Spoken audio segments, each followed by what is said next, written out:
everybody.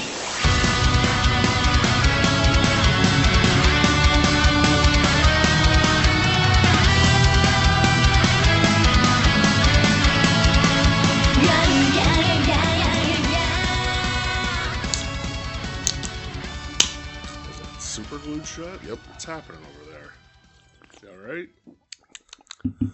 I don't know. What do I want to drink first? Not this. No? Not good?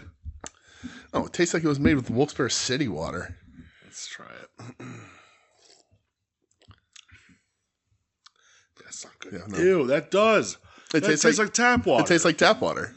There's no flavor to that at all. There's a little bit of flavor, but it's mostly dirt. Yeah, ew. Listen here, Highball Energy. Are you even still a company? Welcome to We Need Wrestling, everybody. That was not good, dude. Really not good. It just tastes like tap water. Yeah. Who? You can still buy them on Amazon. Well, Highball. on Amazon they shall stay. Yeah. Because no thanks. I'm not drinking. No, we're good. Leave it there. Oh, this 7-Up Tropical is quite delicious. It's delicious, right? Very good. Very peachy. Yeah. Peaches and cream. Dude, that 112, was that peaches and cream? You're going to drink that, aren't you? No, I would. Dad, don't drink that. No, that's gross. No. We can crack open the good stuff if you want. I'm good for now. Okay. If you get up and grab energy. All right. But I'm all right. All right. Welcome to We Need Wrestling. What the fuck are you talking about? Peaches and 112 peaches and cream? Yeah. What? What are you talking about? I said this tastes peachy. Yeah. You agreed. Yeah, okay. I sang peaches and cream. Yeah, but why'd you put a number on it? Because isn't that the group that sang peaches and cream? I have no idea what you're talking about. You don't know the song Peaches and Cream? Nope. Fucking white people. I know the Teaches of Peaches. Well, I mean, that's way different. It's probably way better. No! Yeah, Peach is way better Than 112 doing Peaches and Cream? Yeah, for No, sure. you're on drugs. I mean, Not now, but you have been in the last 24 hours. 112 band? Group. They're Okay. a group. Oh, all right. No, no dice. I don't know them. Oh, my God. Mm-mm. This is, what the fuck is going on here? I mean, they're on Bad Boy Records, so. Yeah! Show some respect. No. I wonder how they feel Fuck about Bad Baby Boy Oil. as a record label and a lifestyle. If you don't want your producer dancing all up in the videos, come to Death Row. Oh, they were on I'll Be Missing You? They sang that? They were on that, I guess. Is Sure that true? did. All right, well, good for them. Reginald Finley, Alden Lagan, Quinns, Q Parker, and Darren Jones. I'm sorry. Daron, maybe? I don't know. How dare you? Daron. All right, enough peaches and cream. 112forever.com. Welcome to We Need Wrestling. That's like GodsmackRocks.com. Godsmack, they like quit. Like half the band quit or whatever. Long overdue. It turns out that Sully Erna now does in fact stand alone. That was a good joke. I like that. All right, that was good. I like that. Very good. So, welcome to We Need Wrestling. So happy that you thought that was funny because it was real stupid. That was a good joke. I hear Doug giggling right now. I'm DJ. That's Brett. How are you, pal? I'm good, man. Yeah. Yeah, I don't got shit to complain about, which is always right, good. good. Let's see. Comic reading's been good. Yep. TV show watching's been good. Yeah.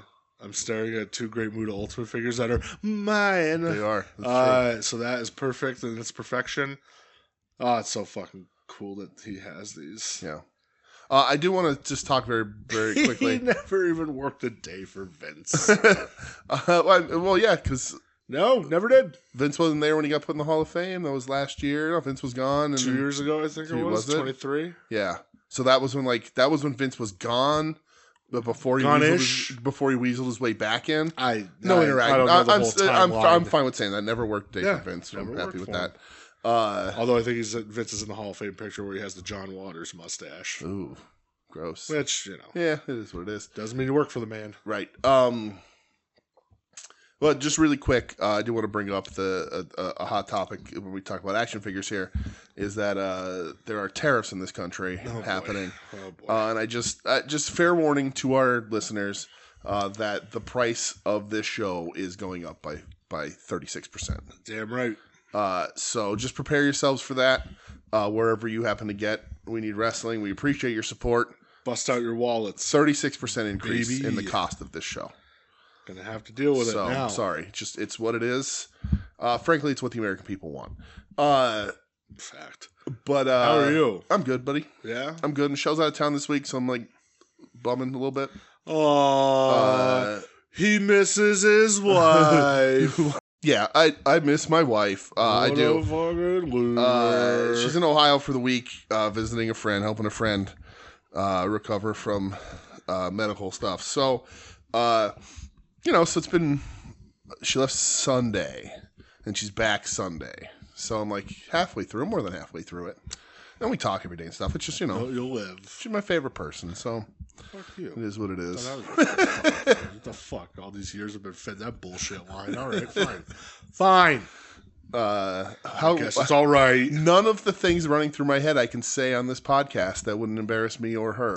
Oh boy. Well, then because you are my favorite person that hasn't insert things that we haven't done together that my wife and I have.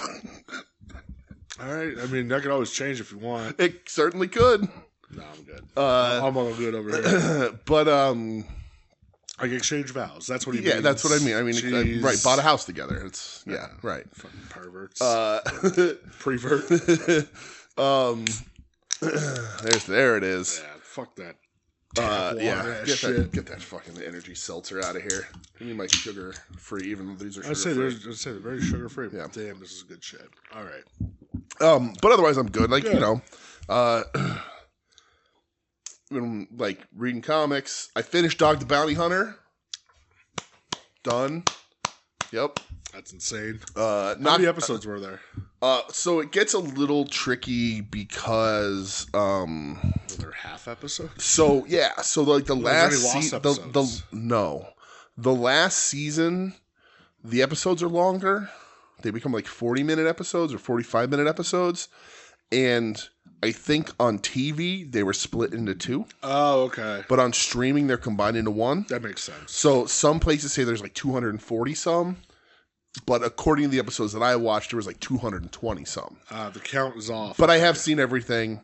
I'm not going on to Dog and Beth on the Hunt, or because it's not streaming anywhere, and the reviews online are like, "This sucks." I'm sure you could buy it. I'm not buying it, but they're like, everybody's like, "This is boring. This is terrible." I'm sure. And you're all probably saying it's Dog the Bounty Hunter. It is boring and terrible. Wrong. It's not. You're incorrect. And then there was another one that's like Dogs Most Wanted or something, but I'm good. We're getting into too many spin-offs. Original. I'm a Dog the Bounty Hunter originalist. You're an OG, as the kids would say. And so after I finished that, like Monday or so, or Tuesday, I had like no inkling or inclination to turn on the TV. I was like, I've completed television. Television's over now. I've reached the goal that many have tried and failed to do. So television just has no purpose for me. So I've been reading and listening to tunes and whatever. So Yellow Jackets. I could have, but you didn't. Bren started Severance. Said that I heard that's very good. Yeah, that'll be up there. I can't start anything without Michelle here. That's true. Yellow Jackets only has 2 episodes left this season. Well, there you go. And when we're done recording here, I will drive my ass home because it'll be up on Paramount by the time I get home. There you go. But let's get into wrestling, pal. All right. Let's stop incriminating myself about my activities when I'm a bachelor for a week. Oh boy. All right. So, what news do I have? Yes. I don't think this was part of last week. Okay. Where they announced that they're inducting Austin Brett from Mania 13 into the Hall of Fame. That did not make it into last week. Okay, yeah. So they announced that last Friday, I believe. How do you feel about them like going the UFC route and like because UFC inducts fights in the Hall of Fame? Mm-hmm. Obviously, this is a TKO influence thing. Yeah. Do you think it's going to be strictly WrestleMania matches, or do you think it's going to just be overall? So, I mean. Of course, they're going to go this route. They've also gone the TKO route with ticket prices, but and are you shocked? Yeah, that this is the first one going in.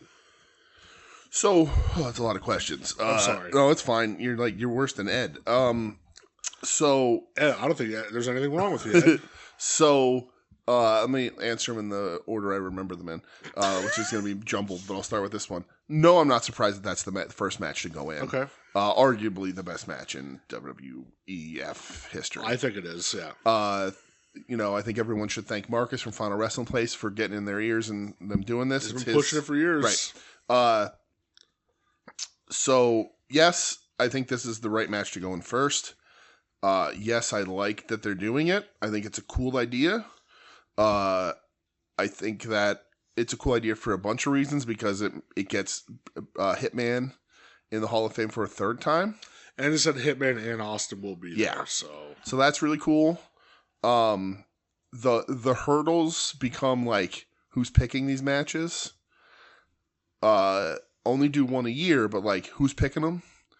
Like, because I can think of a handful of others that are that'll get in there. Give me 3. Well, I think the second match that'll probably go in next year, will be Mankind Taker Hell in a Cell. Okay. I think it's just everybody fucking knows that one. Mm-hmm. And I think they're probably gonna pull like maybe that won't be the next one to go in, but I think they'll probably maybe not because of who he is, but they did trot him out.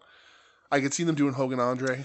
I'm shocked that's not the first one going in. Yeah, I think maybe it would have been if Hogan wasn't so sort of down and out a little bit. Not really. I mean, the dude's probably more popular than ever in certain circles. Sure is. And then, oh man, there's just so many. Like I guess the problem then becomes is like, how many times are you going to put Bret Hart in this Hall of Fame for having the best matches in your fucking company? Yeah, I think they'll go. Will you do WCW matches too, or only WWF? I think they'll probably only stick to WWF. Yeah. But then Macho Steamboat from Mania 3. 3 that I would throw in immediately. Yeah. That again, we talked Hogan Andre. Yeah.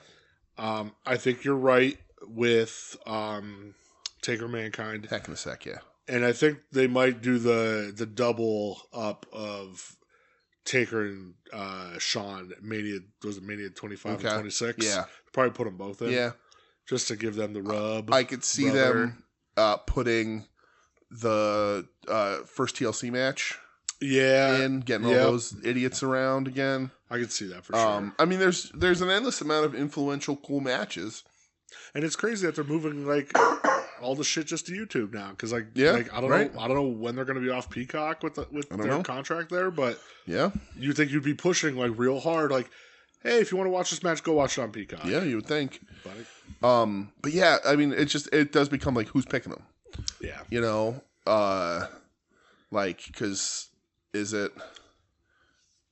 do they have a committee? Is it Hunter? Is it Sean? Because is there a match of Triple H's that you feel is Hall of Fame worthy?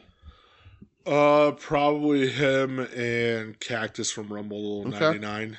That's where my mind went immediately. Fight. If there's going to be one, that's the one. Yeah. Or is that Rumble 90 or is that Rumble 2000? I don't know.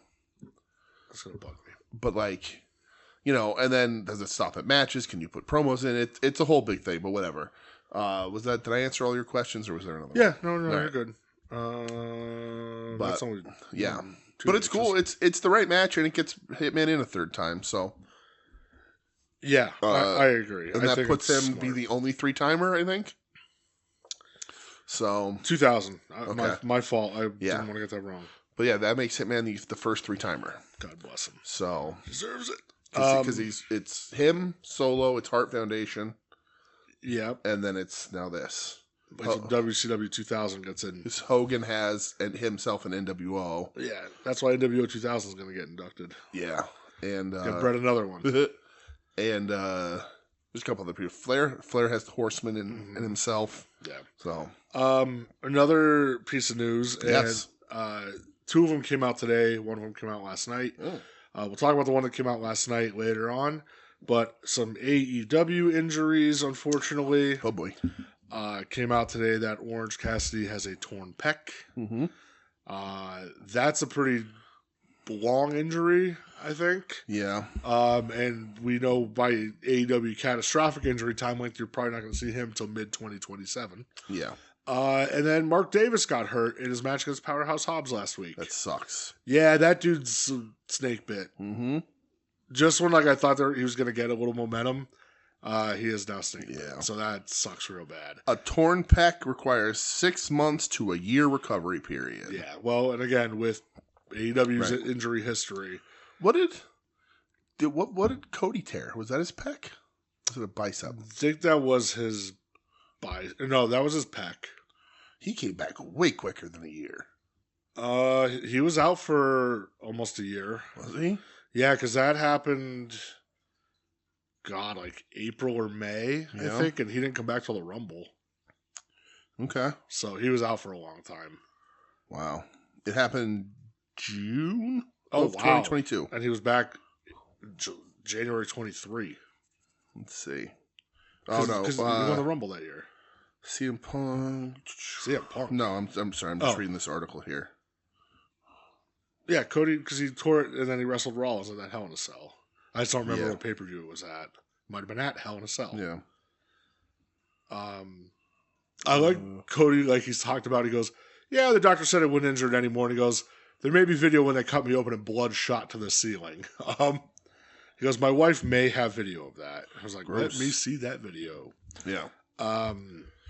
So yeah, that sucks. I hate when people get injured. Yeah, especially people we like. That blows, and we'll talk about another one later. Yeah. That's all I had on the news front on my end. Okay. What do you have? Google the news. Okay. Here it is. All right.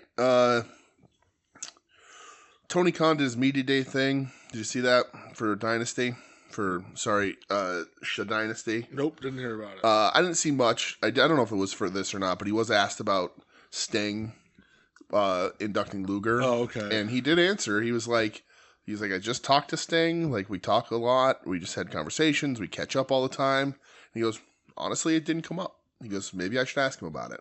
Yeah. He's like, he goes, I'm not going to say yes or no or whatever. He goes, but honestly, I just spoke to him last week and it was not brought up. He's like, so, he's like, I'm not, if you want, if it's something that people want, somebody should ask me kind of thing. Yeah. So there you go. 411 Mania has a new report reveals top sellers for WWE, AEW, and Pro Wrestling Tees in March. WWE, do you want to guess who the top three, not the merch piece specifically, but who the top three WWE merch sellers are? Cody at number 3, the I Won't Give Up Cody Rhodes t-shirt. Yes. Cena. Number 2, Cena, Red Men's Cena Farewell Tour shirt. Number 1, Punk. Also Cena. I thought you meant I was fucking with you.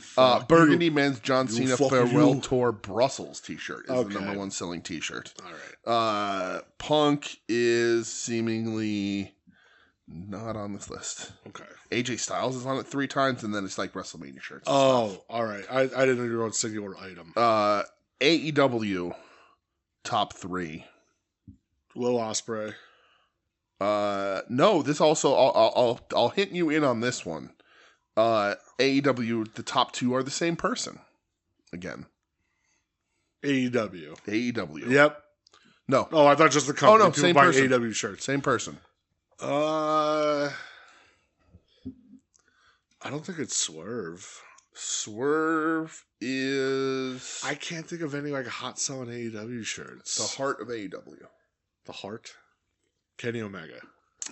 Hangman Page. Really? Hangman Page is 1 and 2. Well, good for him. The Unhappy Trails Ringer tee and the Cowboy Shit Forever tee. Okay, well, good for him. Number 3 is, you'll never guess this. I don't know what this is. I understand these words. But the number 3 is a limited edition MJF versus Kazuya Tekken 8 series shirt.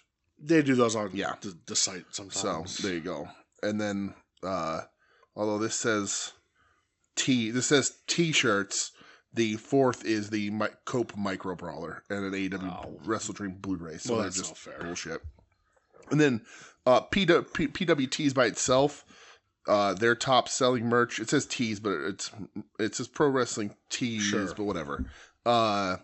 British Bulldogs Micro Brawler, the We Love Bay shirt, and some shirt that says The Greatest Story Ever Told. I don't know what that is. Oh, cool. There's a Newsweek article that says 7 things WWE legend Bret Hart never accomplished in pro wrestling. It doesn't matter. He's Bret Hart. He's the best. Yeah. Listen, even when Bret says some things that might be a little off color, he's just dealing, okay? But there is one thing, and I love it when wrestlers do this, even though I don't particularly like this wrestler. I want to see how we feel about this. From WrestleZone, Speedball Mike Bailey reveals his Mount Rushmore of pro wrestling mullets. Let's see. Mount Rushmore. I don't want to read all of this. Is there just a list? No, because it's him talking, so I got to scan here. But definitely number one, Eddie Guerrero. Yeah. For his mullet. Like Cruiserweight Eddie. Mm-hmm. Absolutely. Ricky Morton. Great choice. He does say that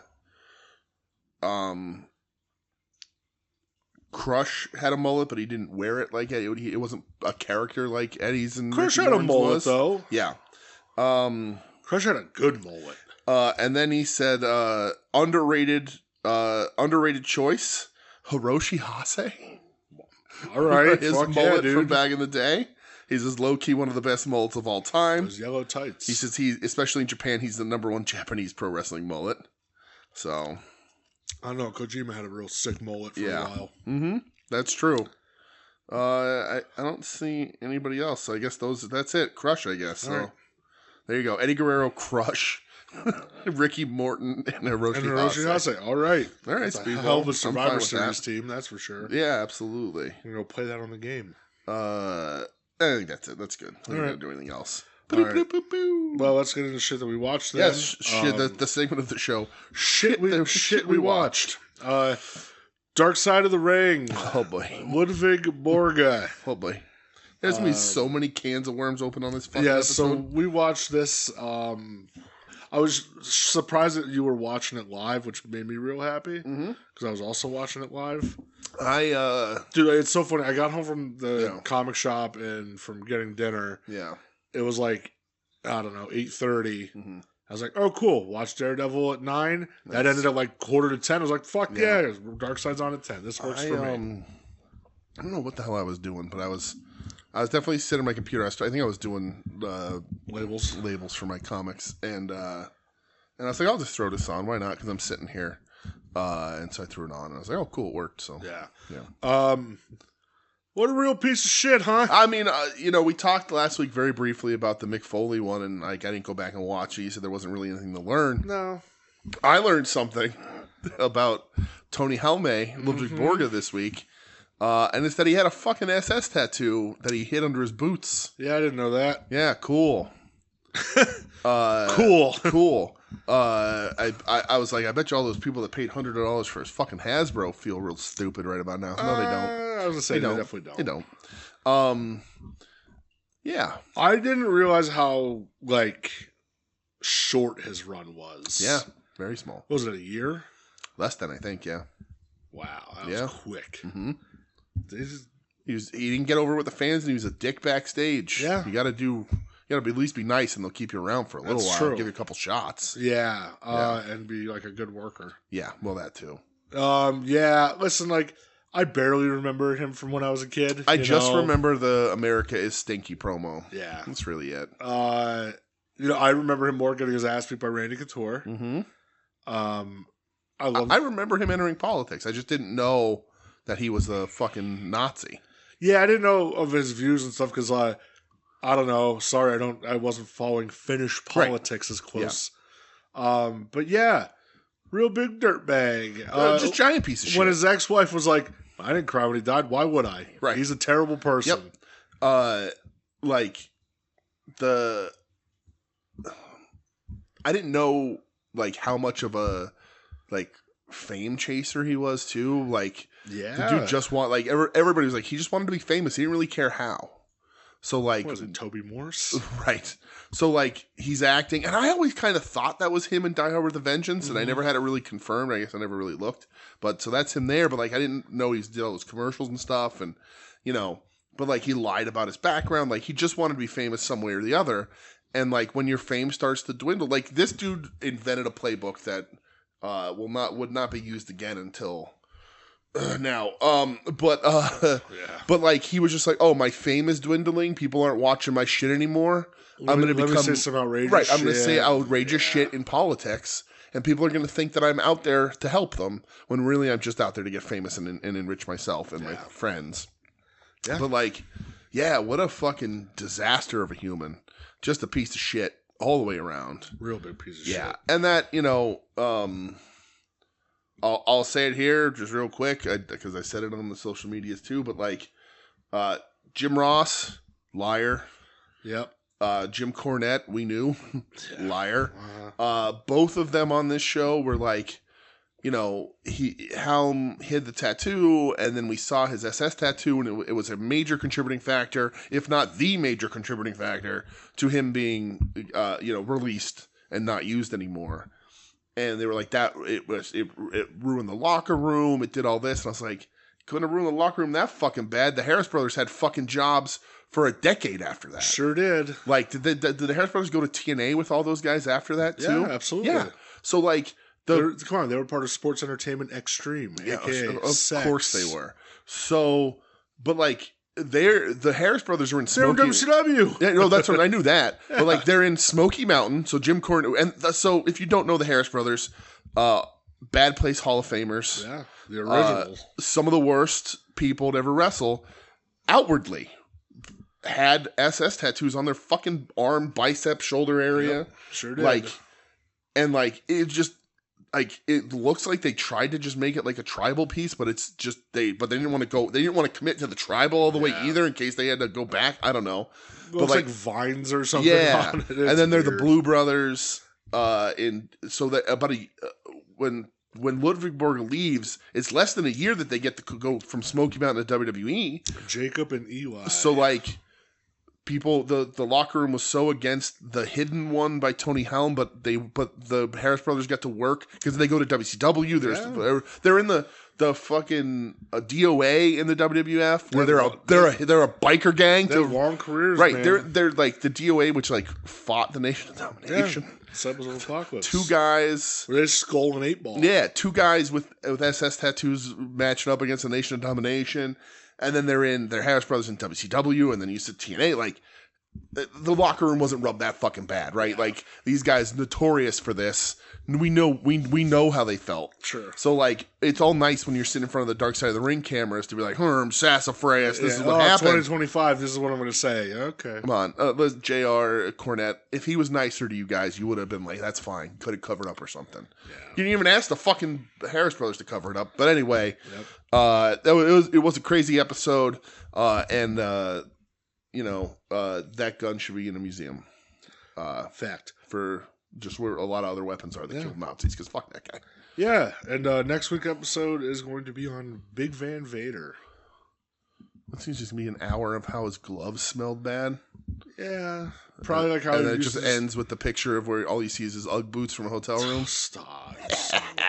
You ruined my day. You ruined my life when you sent me that. Mm-hmm. Guess who? Fucker. Photoshop a little mask. It had a little mask on the tip. Son of a bitch. So I assume it's just gonna be like, hey, he used to beat up jobbers. Yeah, right.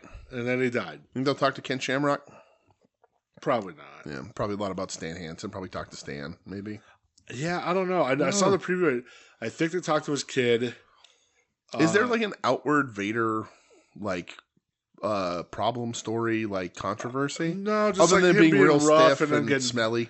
Beat up by Paul Orndorff. Oh, that's true. They'll probably talk about the Orndorff. I'd imagine they'll talk about that. Yeah. Did you watch that video I posted in the Discord? His unreleased WCW. Yeah, it was awesome. Dude, I kicked ass, right? I need to fucking know more about that.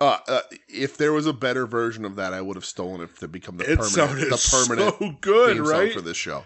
Yeah, that was cool shit. Yeah. But I think you said it or somebody said it absolutely was for one of WCW's CDs. Because they all had those lyrics. That Slam Jam. Yeah. The songs were specifically written. Steinerized, Man Called Sting, all that shit was on there. So Mr. Bang Bang.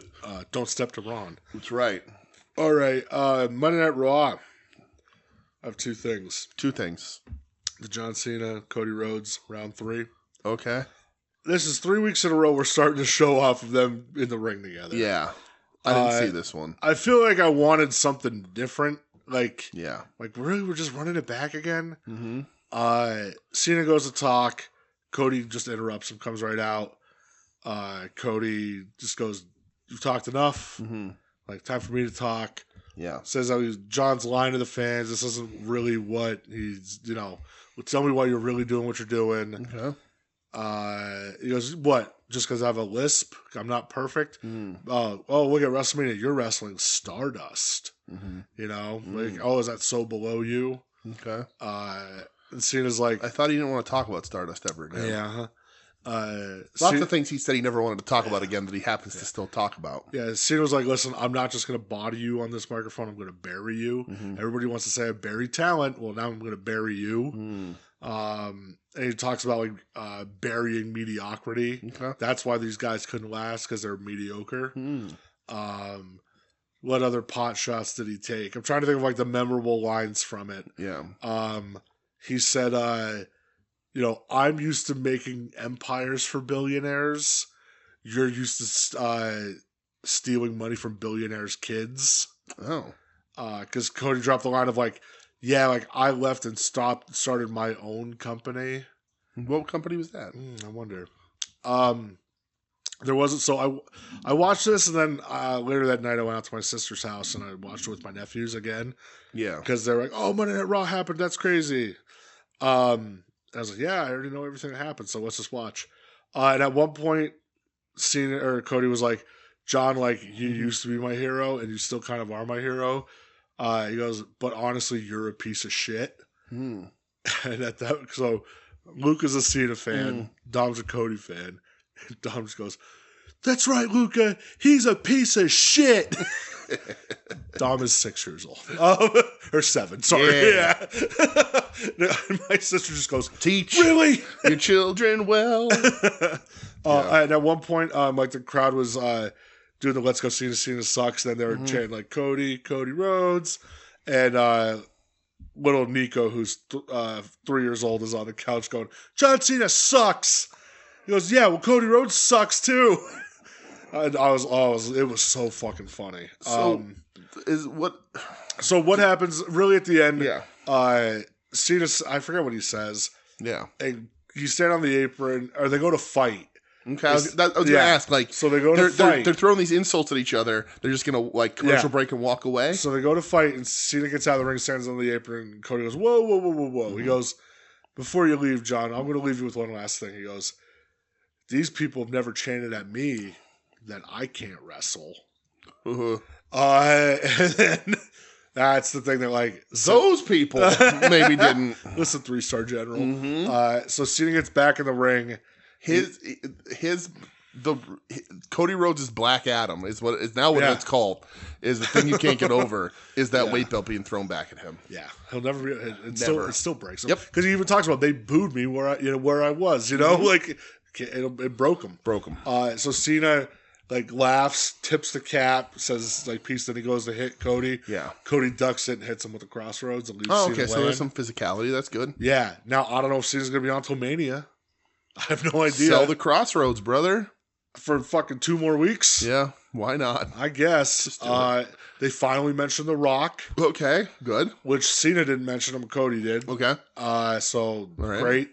Was this the best one out of the 3 little battles they had? Yeah. Yeah. I would say so. I still I know it's the pot shot stuff or whatever. And somebody made a good point. Boy, a lot of these guys talk about what the internet, what people say doesn't matter yet. Like you're using verbiage of what the internet says, like about Cena with burying talent, and he goes, "That's internet shit." Yeah, internet's been saying that for years. Like, okay, like now you're gonna lean into it. They're like, listen, like what the internet says is kind of important sometimes. For sure. But it was okay. It's like still like. I'll watch it. I'm just not like hyped for it at all. Yeah. There are other things I am hyped for. Though. Okay. Finally hyped for.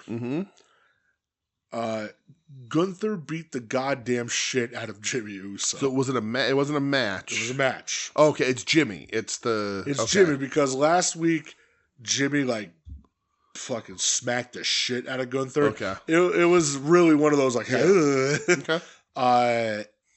So Gunther beats Jimmy. He's beating him up after the match. Jay comes to make the save. They run Gunther off. Jimmy is like helping Jay back to the back. Gunther sneaks around the crowd and like double clotheslines them in the back of the head. He power bombs some security guard onto steel steps. Nice. He throws Jimmy in the ring and he zip ties Jimmy to the ropes. Yeah. Or Jay, excuse me. Okay. Then he hits Jimmy with the belt. Jimmy comes back in the ring. Jimmy hit a gusher, dude. Yeah, good. He was a bloody mess. Yeah. And Gunther just like gets on top and just starts elbowing him in the head. Yeah. Like just looking at Jay and he calls Jay a pussy. Okay. And then he was going, come on, do something, help your brother. Yeah. And then he puts Jay in a chokehold and there's just blood going everywhere. And Jimmy's like screaming he's telling Gunther, I'm going to kill you. You know? Like, wow. I was like, all right. Well, it finally heated this the fuck up. Yeah. We went from Jey Uso, oh, whoopsie daisy, I'm a goof, and I slipped on a banana peel, to like, oh no, like you just killed my brother in front of me. Is this also the same show, though, where they essentially announced that this isn't main eventing either night? No, that was SmackDown. Okay. So SmackDown they already announced okay. it, yeah. Because, like, that's something I know we weren't really talking about SmackDown, but, like, it's kind of bullshit, right? Here's the problem. Yeah. WWE booked themselves into a pickle with the fucking verbiage. No, absolutely. Because the verbiage has always been the Royal Rumble winner, the main event of WrestleMania. Right. And he can't pull this. The main event could be the first match. You don't know. No. Yeah. The main event, neither Rumble is main eventing Mania. It's insane. I will say this as well. Both builds for the women's matches have been fucking terrible. Really? Terrible. Well, I don't watch, but I have my ear to the ground. I see a lot of people saying, like, hey, listen, Tiffany really isn't ready for this. Nope. I think she's going to get eaten alive. Yeah. And I don't even say, like, not saying Charlotte's, like, goddamn Kurt Angle, but, like, I don't see it. Yeah. It's just, there's no momentum there. Even, like, they fucked up fucking Io, Rhea, and Bianca. Yeah? Yeah, dude. Like, I saw Bianca in her referee outfit. Listen, but, like, then when she's, like, getting her revenge post-match, she's getting booed. Oh, really? Yeah, when she's on top of Io hitting her, she's getting booed. Of course, it's Io. Yeah, but if she was doing it to Rhea, she'd get getting booed, too. Yeah. That's what I think. Like, you took 3 baby faces, and that's true. I don't know what you're fucking doing. Yeah, weird. Yeah, it just seems like they don't know what they're doing. And Bianca seems like such a natural babyface. So if you remember NXT, Bianca was a heel. Oh, she was. She was like the cocky, the best time the EST. Before she turned babyface. So I wonder if and she hasn't been a heel on the main roster at all. Yeah. She's been up there a while now. Yeah. So I wonder if they're ever going to do it. But like Rhea's not getting like the big reactions. Weird. Io like gets like a nice pop.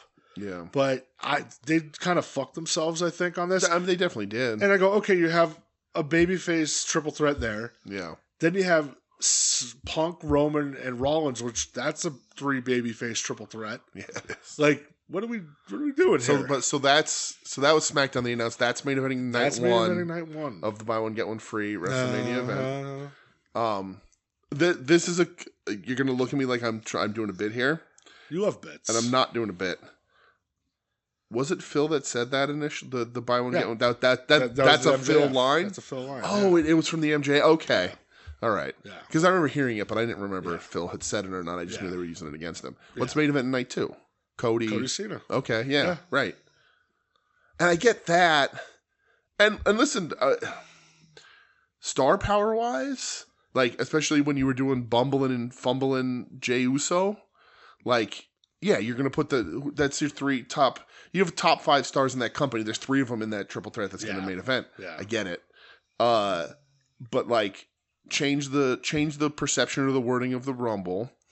Then Rumble winners, but also just Rumble winners get a title shot at Mania. No more main event. But like also, if they heated up this Gunther thing, like this is a really cool moment, good pictures, good visuals, and all that. Awesome. And like, but people are like, yeah, well, it's not. You're not gonna main event. It's not a main event. But like, it's so baffling to me. When Jay won the Rumble, I go, it's not a main event. It's not a main event match. He's not a main event guy. Right. I don't care about the branding. It's not. Absolutely. I agree with it not being the main event, but like on principle, I'm like, no, it's for a title. The other title is, like the real title. But like, and honestly, I think it was nice to have women main eventing one night of Mania. I don't want my fucking DEI hire.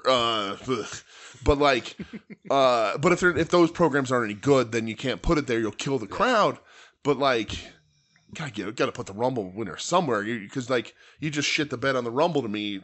And next year I'm not watching anyway, so it doesn't matter who wins. But like, it's very weird. Very, very weird. Yeah, I don't love it. Very fucking weird. But I will say this back. One last thing about the Gunther Jey Uso thing, which I saw pictures of, looked really cool. Glad they're doing it. Yep. Are any of them ever? I know they're not going to do this publicly, but like, just send Tony Khan a fruit basket because you're not getting this blood in WWE right now without AEW doing it. And Marcus always says that on Final Wrestling Place, like, AEW does something, how's WWE going to respond? Right. You don't like. And again, it is the cursing on TV, the blood. Right. It's what drives me crazy about the tribalism and all that. Like, and again, it's coming from a guy who doesn't watch WWE. You'll never hear me say WWE should go out of business or whatever. Like, fuck Vince McMahon and Triple H sucks. But like, 2 top tier wrestling companies, 3 if you count AEW because TNA is number 2. But like that's one of the reasons why you want maybe the main reason. They're the reasons.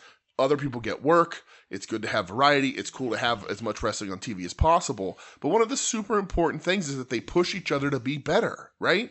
AEW's on a run right now. That doesn't happen if they weren't getting drugged through the fucking mud by the WWE a little bit. And now AEW does blood, does cursing, does all that. WWE's responding by pushing their product to a little bit edgier of a space. Yeah.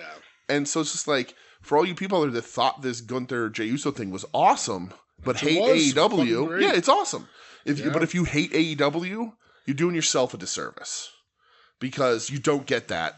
Like, you know what I mean? Like, without that, they're like, it's the second or third week of Jey Uso tripping over his own untied shoelaces on his way to a Mania match. Like, it's like you said that Marcus, it's a response. Yeah, it is. When it gets the reaction that it does in AEW, WWE's not going to have a fucking.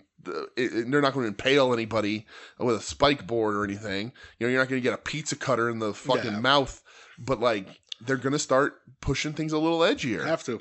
Good. It makes wrestling better. Blood makes wrestling better. It's It's why having more than one major company matters. I agree. So take that, you fucking WWE pilled assholes. Jingle those keys, baby. Mm-hmm. So I did watch something from NXT as well. You're a madman. And it's not going to be what you thought I was. You should tell people more that you're a madman, though. I think that's how you get over it. Yeah, is that the bit? That's how you do it. Yeah, you're doing a bit now? No, I like it. I think it's an important thing. Okay. How else will people know? Yeah, you're a madman. Or you could just go on TV and talk about how your opponent's girlfriend sucks dick, and then it's so bad that you get taken off TV too. Who did that? Jeff Jarrett. Oh. I forgot about that. Whoops. Boy, that program really went fucking far. Oh boy. Way to go, Jeff. Oh boy. And I like Jeff Jarrett, but you fucking ruined that one, buddy. Oh boy. I love you, Joe. So NXT, I did watch. Okay. They had Steph Vaquer give up the North American title. Crock of shit. That's horseshit, man. We talked about this. What are we doing? Everybody talked about this, but like, you can't, particularly in American wrestling, you can't double gold somebody like that because how do they lose the lesser belt? Yeah, they just give it up. Either way, if they lose one of them, they look like shit for the other one. Giving it up sucks because it's a cop-out for the audience. Yeah. But losing it sucks because it makes you look right. weak. Yeah. So if you don't only... And giving it up sucks because you don't put anybody over. Right. You double gold if you're gonna unify the titles. Yeah. Or, there's other things, like, and I know that AEW put the American Triple Crown on Eddie, but like, one was Ring of Honor, one was New Japan, and one was AEW. That's a tournament win. So like, it's a little different. Yeah. It's still not the best idea because nobody gonna do that again. No. But like, and that's good. I'm glad they did it for Eddie. And like, the Triple Crown is a different thing in All Japan. But like, it just, you book yourself into a fucking corner. It's near impossible to come out of it. Like, you have to figure out who you're gonna sacrifice. Do you sacrifice the audience or the wrestler? Yeah. So. Yeah, I don't like that she gave it up, but that's fine. I guess that their show Mania weekend, which starts at like 1 o'clock in the afternoon. Yeah. It's 10 a.m. Pacific time. It's going to start. Yeah. There's going to be like a ladder match for the North American Women's title. I watched a qualifier. Okay. Is it Sal Rucka? No. Oh. No. It was Sal Rucka. What's that? I think I like Sal Rucka. I've never seen her wrestle. Oh, well. So it was Kalani Jordan. I don't know who that is. Which I had to look up and make sure that it wasn't the one who came out as being like a transphobe. Okay. Which it wasn't. That was Jada Parker. Jada Parker, okay. Versus Roxanne Perez. Okay. I like Roxanne Perez. Yeah. I think she's very good. I've heard other people like her too. Like who?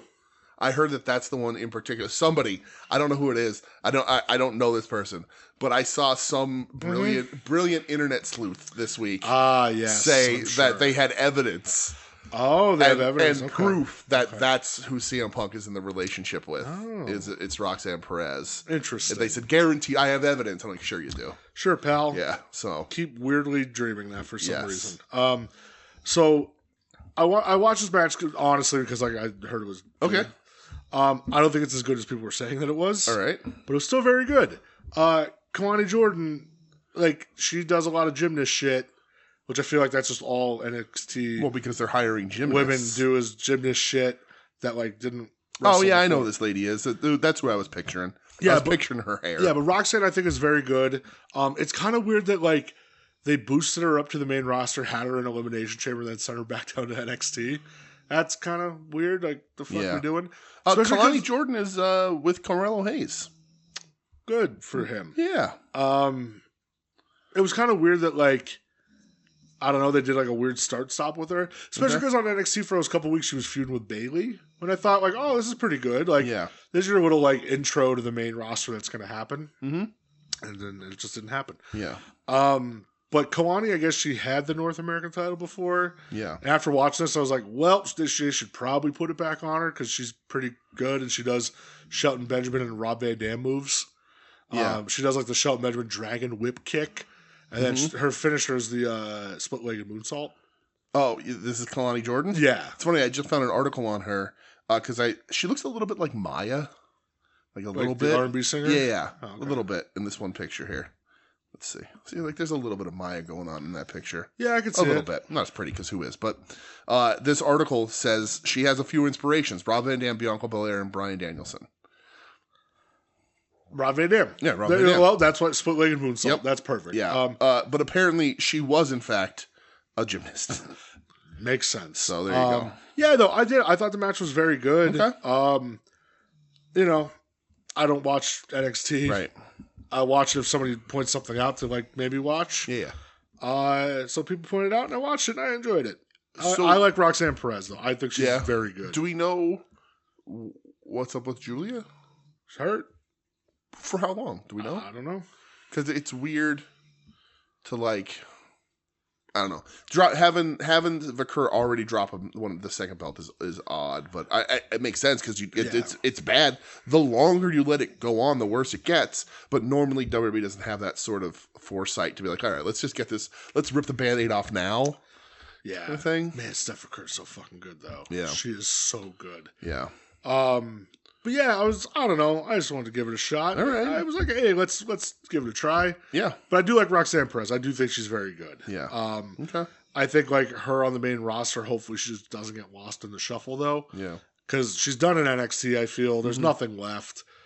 Time to get the post-WrestleMania bump. She was the one that like won the title like real early, right? Real quick. So I think she was the one. This is before Ring of Honor was bought by Tony Khan. She won the like first women's title there. Oh yeah, because she was Roxy. Yeah, she was like 18 when she won. It was just even crazy. Like didn't she like she beat like somebody in NXT for the women's belt? Like Becky or somebody, or like I don't remember. She beat somebody like crazy. It was like, holy shit, like they're doing this with this girl. Yeah, she's good though. And then man. she dropped it really quick because they're like, maybe she's not ready. It was a couple years ago. She's good. I like her. So match was very good. Yeah. I didn't watch anything else from NXT. I mean, you are a Philistine, so you would. Someone's called me a philanthropist, sir. It's okay. What's this enticing bowl of blue you have there? Thank you. All right, so AEW. Yes. AEW. Oh yeah, I watched that. We can talk about that. Yeah, I did watch Collision. Yeah. I liked Penelope Ford kicking Tony Storm in the face. Really shot really well. That was cool. Doesn't always happen that way. No, that looked good though. Yeah. I did like that. Yeah, I screenshotted Penelope Ford's face because she made a really funny face after she did it. Yeah. Right there. That's a weird face. It is a weird face. It's like very Jokerish. Very like smile too, or like, oh no, The Grudge. Yeah, I can see that. But yeah, I thought like Tony dresses Rosie the Riveter and all that. But I thought the close up shot was really good, and then Bane lays her out. Yep. You know, making Bane a threat. Bane has a little. It's interesting to see Bane have the like scrappy little carrier like hanger on, as opposed to the scrappy person bringing in the muscle, like they try to give it to Camille, and like, you know, Bane is the heater. You know, like it, like again, not talent wise, don't crucify me here, but like it would be as if Diesel was like, oh yeah, you want to fight me? Well, how about you fight my Shawn Michaels first, like my little scrappy friend. Yeah. So depends on if Shawn was all coked up or not. Well, so yeah, I thought that was cool. Yeah. I thought the fucking little like backstage Death Riders promo was so funny. Yes. It was unintentionally funny. I think Marina Shafir is an unconvincing mean person when she talks. She looks mean. So I love the line of Mox saying, I only feared 3 women in my life. Yeah. My mother, my sister, and my wife until I met Marina Shafir. Yeah. And I like Marina when she said, I'm going to rip out your liver. Yeah, it's a great line. And Mox was just like, yeah. His face was like, ooh, fuck. Very funny. That was unintentionally very funny. Mm-hmm. We get Switchblade Jay White versus Kevin Knight. Yep. I thought the match was good. I guess this is... I don't understand like why people are poo-pooing so much. I don't know. Weird to me. Yeah, like he's a young guy, new in the company, kind of getting his shot. It's his first match of the company, you know, man. And the crowd didn't really get him until after the match, and Jay White gave his little speech. Do you think so? Do I think Jay was hurt going into this match, and that's why he said right? Yeah. So Jay knew that he was hurt. I think so, and he was like, "Well, I'm gonna go work with this kid, and afterwards I'm gonna try and put him over. Yep, because you can give him my spot. Yeah, I think so. Liver spot, whatever, dog spot. But yeah, like I've liked Kevin Knight teaming with Kushida and stuff for a while. The jet setters. I don't like the. I think Tim and Marcus texting us like there's too many airplane people in AEW. Yeah, I agree with that. We don't need it. We don't need another jet. Thing. Although Top Flight is no longer dressing like pilots and all that. They've gone away from that again. And now Leo and Action are in the crew, spelled CRU. Sea urchin jackets. But I don't need the jet guy. I don't need that. Yeah. Especially because it's an airplane in the video, not a jet. Yep.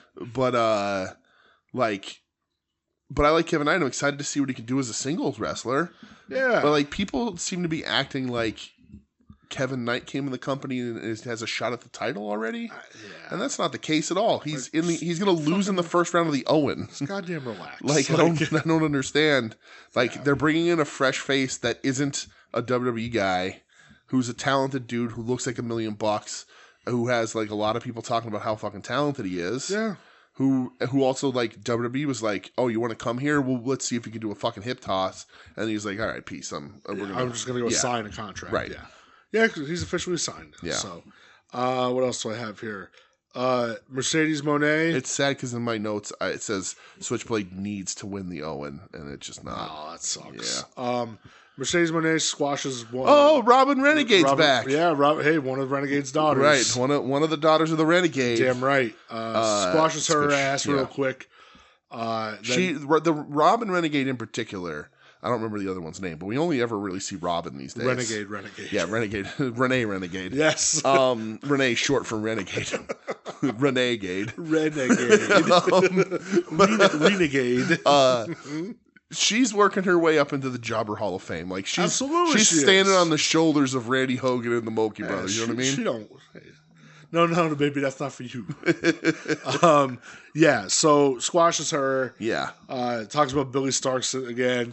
Talks about, like, if the person who taught her how to wrestle was here, I'd smack him right in the mouth. Mm-hmm.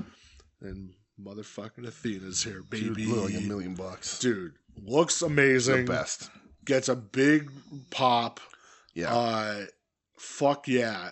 Gets in the ring and, like, it's like, oh, you want to talk shit? Ends up brawling with Mercedes. By brawling, I mean she drops her. And then Robin Renegade goes to pick up Mercedes to help her for some reason. Mm-hmm. And ends up getting hit with the O-face. I'm so happy Athena's on TV. Athena's fucking awesome. We've talked about this for a while. I think they're late getting her here. Yeah. And I think when push comes to shove, I'm gonna guess y'all in. If not sooner, no, because they're meeting. There's the possibility. The possibility they meet in the Owen semifinals. But that's not gonna be for the title. No, but I think that's weird that they're doing it there. It is, but I think there's something's gonna happen there, and that's going to build into something else. Because Mercedes ain't winning the Owen. There's no point to that. No. I think something's gonna happen there to push that forward, and I think when they meet up with the title on the line, Athena takes it from Sasha. Athena fucking rocks, dude. She's fucking good. So goddamn good. I don't know if they'll telegraph it. Like, if she drops that Ring of Honor title in the next month or two, then it's telegraphed. Or relinquishes it. Yeah, or it's telegraphed. Right? I don't know that they'll telegraph. They might. Here, think Tony Khan loves a tournament. Have her. It's the lesser company. It's a second company. She can just drop that title. Run a tournament. Let's move on. Run a tournament. There's your women's champ in AEW or TBS champ. Athena rules. Athena's fucking great, dude. Yeah. I only have 2 more things from this show. Yeah, that's fine. So if you have something else, please let me know. Let's see. Queen Aminata also hurt, but I think that might be kayfabe. That's kayfabe. Yeah. Let's see. I don't need to talk about that. I'll tell you what, man. This show's very fucking lady-centric. It is. They're doing that a lot more. A lot more. Because we get the hater promo. She enters the Owen. Yep. There's another Athena promo with Billy Starks. The funniest thing to me is we get the Adam Cole, Daniel Garcia segment. Yeah.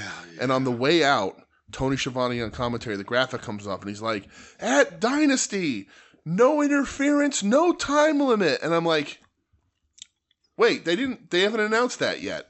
So why are they coming out here to do a fucking promo? Yeah. And then the promo is about how they want to set the stipulations of no interference, no time limit. I'm like, they jumped the fucking gun. You're making Schiavone look like an asshole here. Yep. I don't like it. You don't do that to my Schiavone. So at ShaDynasty, ShaDynasty, we're getting Adam Cole versus Daniel Garcia in what I hope is sub 15 minutes. Jesus Christ. Well, remember last week we said, please don't have this be on Dynasty? Mm-hmm. And now it's going to be on Dynasty. Do not give me over 30. Like, looking at I don't want card, over 20. This might be my piss break match. I don't want over 20. I can't. They'll pull it out for the pay-per-view, I hope. And we're going to talk about the pay-per-view a little bit later, but, like, oh my God, please don't, like, you couldn't beat each other in 20, so do the no time limit and end it under 20. Yeah. Do not do the we couldn't beat each other in 20, so we have to go 30. Yeah, that's the wrong thing to do. Not with these fucking dudes. Nope. And I like Garcia. I'm fine with Cole when he turns it on. He's been looking better and better lately. Nope. I can't do that. Not on what's going to be a 4-hour show. You will make a game for people counting everyone getting up and going to the fucking bathroom. Yep. No way. It's not going to happen. No way. No siree. Athena enters the Owen. Yep. FTR ball, man, anything? I had the FTR tease versus Yuta, and then FTR has the shove. Yeah, at the end where he shoves down Hair, and Hair gets back up, smacks his hand, and gets in his face. Yeah. Cool. Leading the ShaDynasty, so we'll see what happens there. We do get a Christianless patriarchy promo, which still sort of leans in there that Christian's not going to be the head of the patriarchy. They're showing the patriarchy without Christian now like 3 weeks in a row. Yeah. I think it's because they're going to do something to Cope, and Christian's going to come out, and it's going to look like he's siding with them, and he's going to have a change of heart and team with Cope. Because I'm going to say this here, maybe we'll talk about it later. Sure as hell going to talk about it next week. There ain't nothing for Cope left in this fucking main event picture on the top of this fucking company. We'll talk about this later in the show for sure. Yeah. Is there anything else that you... main event. Hater versus Billy Starks. I thought the match was good. Yeah, it was good. Yeah. Billy Starks looks better than I thought she was. Yeah, Billy, it's crazy. Like, her 2 AEW matches, she's actually looked really good. And I mean, she's in there with talent. Of course, but she's also had a stinker against Athena. Right. But true. No, I mean, she has looked great against Mercedes. Yep. I thought she looked really good here against Jamie Hayter. Hayter looked great. People seem to think that Hayter's going to get the push up for y'all in. God, I hope. Yeah. I love the springboard lariat finish. Mm-hmm. That was cool as shit. For sure. Jamie Hayter rocks. Hayter Hive buzzing, baby. Yep.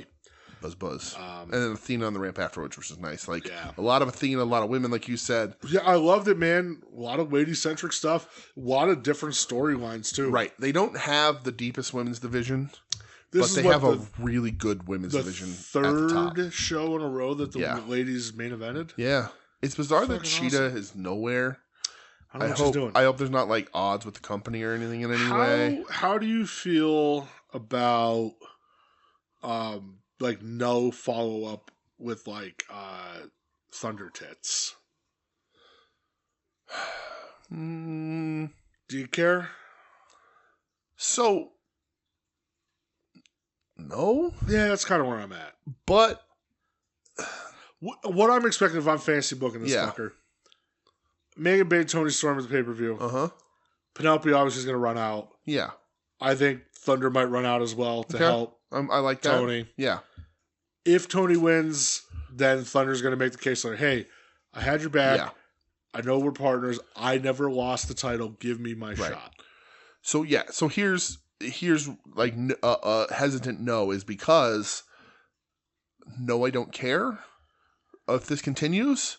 But Tony needs somebody next. That's more so where I'm at. Yeah. And Rosa's not the worst fucking option, particularly if you turn her a little heelish. She's better that way. She is. Then she can cheat and use weapons, which really helps her game. Because she's going to be in the Owen, and her and Statlander had a little face off. So turn her a little bit. Yeah, I agree. I just think she works better that way. Yeah. So no, I'm not upset. Also, listen, if you think you could pull off selling a Thunder Tits t-shirt, do it.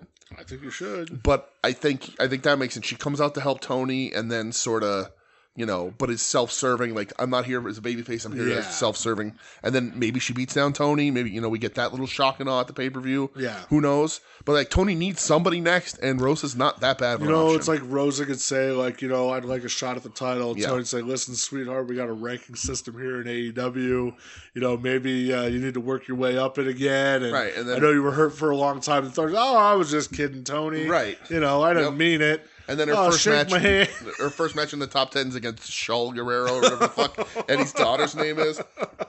Thunder just pile drives Tony Storm on a table. Friend of the show, Jess Bones, was watching that show this week. Yeah. I watched most of it last week. She was posting that that Terry the turn, the tuxedo, the shake, the judge, of course, amazing piece of business. And I was like, have you seen all this before? And Jess was like, the pay-per-views, but not the TV. So I'm going to go through the TV. And I was like, there's so much on that TV. Yeah. And I was like, and I just sent her the match. I was like, Eddie Guerrero versus Terry Funk. Yep. And I was like, if you haven't seen it, and she was like, it's next up on the TV. I can't wait to watch it. Yeah. And I was like, I'm sorry, I'm going to ramble here. These are tirades. I apologize, but I love him. And I was like, Terry wanted to work with Eddie because he had so much respect for the Guerrero family. And Terry gives Eddie so much in that match because he wanted to show management, hey, this kid comes from a pedigree that you can't ignore. Yep. And they ignored it for another 5 or 6 years. Sure did. And not that Eddie was fully cooked, but they could have had a guy, and they got the guy eventually. Of course. But then it's just paragraph after paragraph of me ranting through in text to Jess saying like, Terry's always been ahead of the game. He's the fucking best. He told everybody in the 90s to watch Joshi and steal their shit, and everybody laughed at him. And then he was like, I'm going to do this, and you should be doing this, and here's Eddie Guerrero. Yeah. And like, and he was ahead of the game through his entire career, and I just went on this whole rant. I was like, I'm sorry. I love him so much. I can't help it. He's the best. But, yeah. All right, Dynamite time. Dynamite. Let's go. We are getting Swerve and Willow. Yes. Versus Moxley and Marina Shafir. We do learn at the top of the show that Switch has been jumped by the Death Riders off screen. Yeah. Poochie returned to his home planet. Weird. And I don't know why people couldn't comprehend when they said the brackets just had to get shuffled because of this. Yes. Yeah. Mm-hmm. He's hurt. He's legit hurt. He's hurt, and they took a real injury and made it a storyline. Yeah. It worked, because now when he comes back, he can have beef with the Death Riders if they're still a thing. I hope they're not. And anyway. I think I heard his injury is not too severe. They said it's just a hand that needs surgery. Yeah. It's a couple weeks. Probably 8 to 12, I'd imagine. I think probably less than that. But in AEW, his hand might as well be cut off. It's wrestling. That thing's almost healed. You tape that fucker up and you wrestle. You hit people harder with the cast. Brody did it. Right. Exactly. Yeah, so this match was a lot of fun, I thought. I love this mixed tag. I didn't love it. I thought it was a lot of fun. Yeah. I didn't love it because, Marina's real bad. Marina's terrible. The powerbomb off the apron to Willow, legit, I was like, dude, Willow's got, a broken neck history. Uh-huh. And I, actually felt bad for her. Yeah. It's like, boy, if you broke her neck, I'm going to fucking kill you. So, I don't know, not that I, want to play the blame game here. It just looked like she was in a, the way they came up with it was a bad decision with her, to duck the kick. But Marina seemingly doesn't know her limits, and Marina doesn't work. Right, she doesn't wrestle. Right, she doesn't know how to wrestle. She's a bad wrestler. She doesn't get it. It doesn't click. She doesn't get reps. She doesn't have reps. So it was a bad idea, and you could see Willow was just like, "Fucking, I'm going." Yeah. Basically, jumped up, powerbombed herself. Very scary, but she got back up and she posted today. She's fine, so that's great. Yeah, that was. Oof. But Marina also botches just getting lifted by Swerve. Yeah, she just doesn't know how. It's seemingly she doesn't listen when she's in there. She's just like, "Well, this is what we're doing," because Swerve goes to lift her up and she just bumps down. Super weird. Yeah, it just stinks. Yeah, she's just not good. She looks tough. She's good to have as a heater. She's a bad wrestler. Yeah. So her Willow is that ShaDynasty? Is that true? No, I didn't say anything about it. So maybe we won't get that. But yeah, I thought the match was it was fun. I liked it a ton because they soft launched intergender matches. They did not shy away from Willow beating Moxley's ass. Well, that's and Moxley beating her ass and Swerve. Everybody joked last week of Willow should be fighting Moxley. So hey, let's leave it. And Swerve again, you have to work the accidental stuff, sure. But Swerve house called Marina, all that shit. I will say she fucking ate. Yeah. And so a lot of people have a stick up their ass about intergender matches and all that. We're gonna talk about one later on the show, but go watch Minoru Suzuki, Asuka. They happen. They happen other places. Yeah. I know that it's not going to be an all the time mainstream AEW thing, but I like the fact that Willow rules. Willow's the babe with the power, and she fucking took it to the bad guys. Yeah, and then she got fucking dropped on her head by Moxley after the match. Yeah. Which then they go backstage, they're trying to figure out what's going on. Yeah. Swerve just turns it up a level again. And the cameraman missed Mox going through that table. Yeah, that was bad. Bullshit. But Mox's suplex into the sleeper hold was a really cool move. Yeah. But anyway, go ahead. Yeah, Swerve turns it up a level, which I was like, this is what he should do. Just to be like, Moxley, I'm going to find you and I'm going to kill you for what you just did. You either texted me or in the Discord, you were like, they got to, before the end of the night, Swerve's got to be back in Mox's face. Yeah, and so sure was. So right. They announced the Swerve the dude. I love Swerve. Swerve the guy. I love him so much. More on him in a little bit. He's got to win at ShaDynasty. He fucking does. Owen brackets. Yes. They are announced. I don't have them in front of me. I don't know if you do or not. I know one of the men's matchups is going to be Will Ospreay versus Kevin Knight. Hey, I do. I have them. Run them down. So the first matchup, Will Ospreay, Kevin Knight. Kevin Knight replacing Switch. Yep. Brody King Takeshita. God damn, dude. When I saw that, I was like, please be on the pay-per-view. Yeah. But it doesn't look like it's going to be. I wonder who, like, so Ospreay beats Kevin Knight, and then are we going to do Ospreay Takeshita for Callis thing, or are we going to do Ospreay Brody King, which we haven't seen yet? Yeah, we have. Have we? Yeah. Oh, yeah, I guess we did. Yeah, we saw it in C2 this year. Yeah, that's true. Who knows? All right.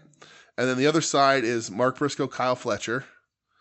Dude, those two always put on bangers. Yeah, they're going to be fucking great. And then Hangman, Adam Page versus Wild Card. Whoever the wild card is, that's going to be weird because I don't know if you can just have him beat Hangman right out of the chute. Right. A lot of people saying it's going to be Double J. Putting him in the Owen again. Okay. Josh Alexander. I could see Josh Alexander. I feel like there might be more for him to do though. So instead of just I just had a really bad idea, and I don't think they want to do this. It won't be Darby because he'll be climbing Mount Everest soon. What if Swerve loses at the pay-per-view and it's Swerve? And they do Swerve hanger there. I don't think they should. I don't want them to. I don't think that'll happen. But no. Don't think so. All right. And the women's, Jamie Hayter versus Billy Starks. Yeah. Thunder Rosa, Chris Statlander. Boy, oh man, dude, give me Hayter stat. Julia Hart, Mercedes Moné. And it's going to be Mercedes Athena on the other side. And Harley Cameron, Athena. You think it's kind of weird that they're like having Harley team with Mercedes on that Dynamite or on Collision this week? Yes. Like, don't you think it should have been Athena and Harley versus Julia Hart and Mercedes?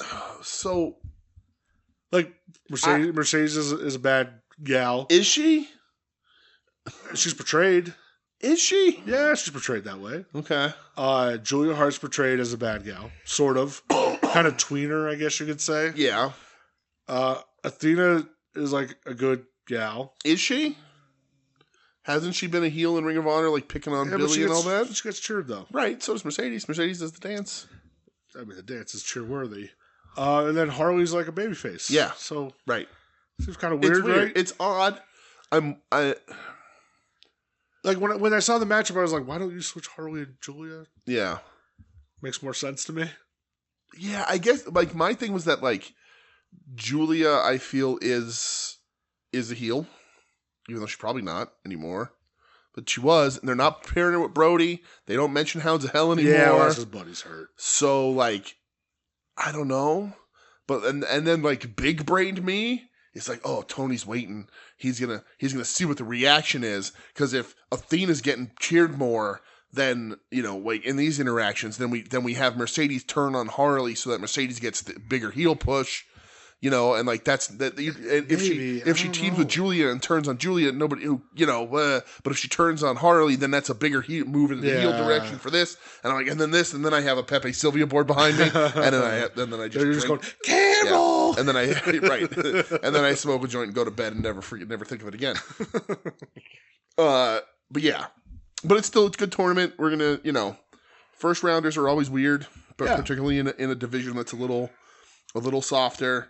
In the women's division, but dude, I don't think that division's soft. I think, like, I look at that tournament, I go, yo, this is actually pretty cool. Right. I mean, I like it, but like the when the division drops off, it drops off hard. Yeah, you know what I mean. Like, I can understand. Like, there's a lot of talent there, but when you get like a quarter of the way down from the top, it's a big ass drop off. That I understand.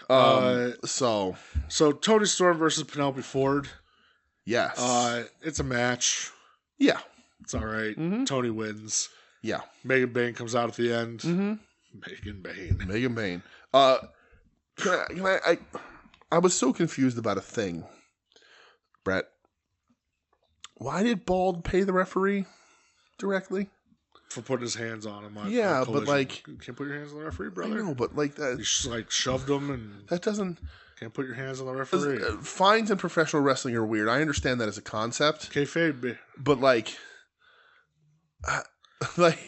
in any other sport, like, man? Like Jack Tunney, you would have fucking suspended him. Right, but like if like, let's say, oh, it's gonna cost him. Let's say you're. I miss when announcers used to say that. Let's say you're a football player and you do any, and you put your hands on the referee, you're suspended. But you do any plethora of taunt that they've now deemed dangerous in the NFL, like the sniffing your finger, whatever the fuck that one is, that they've banned. Sniffing I don't know. There's something where you put your finger under your nose or up to your nose or something they've banned now. What the fuck are you talking about? The NFL, they banned some crazy in the new meetings there's a certain taunt. They banned sniffing. Yeah, it's something weird. I don't fucking know. Using a finger mustache? I don't understand it.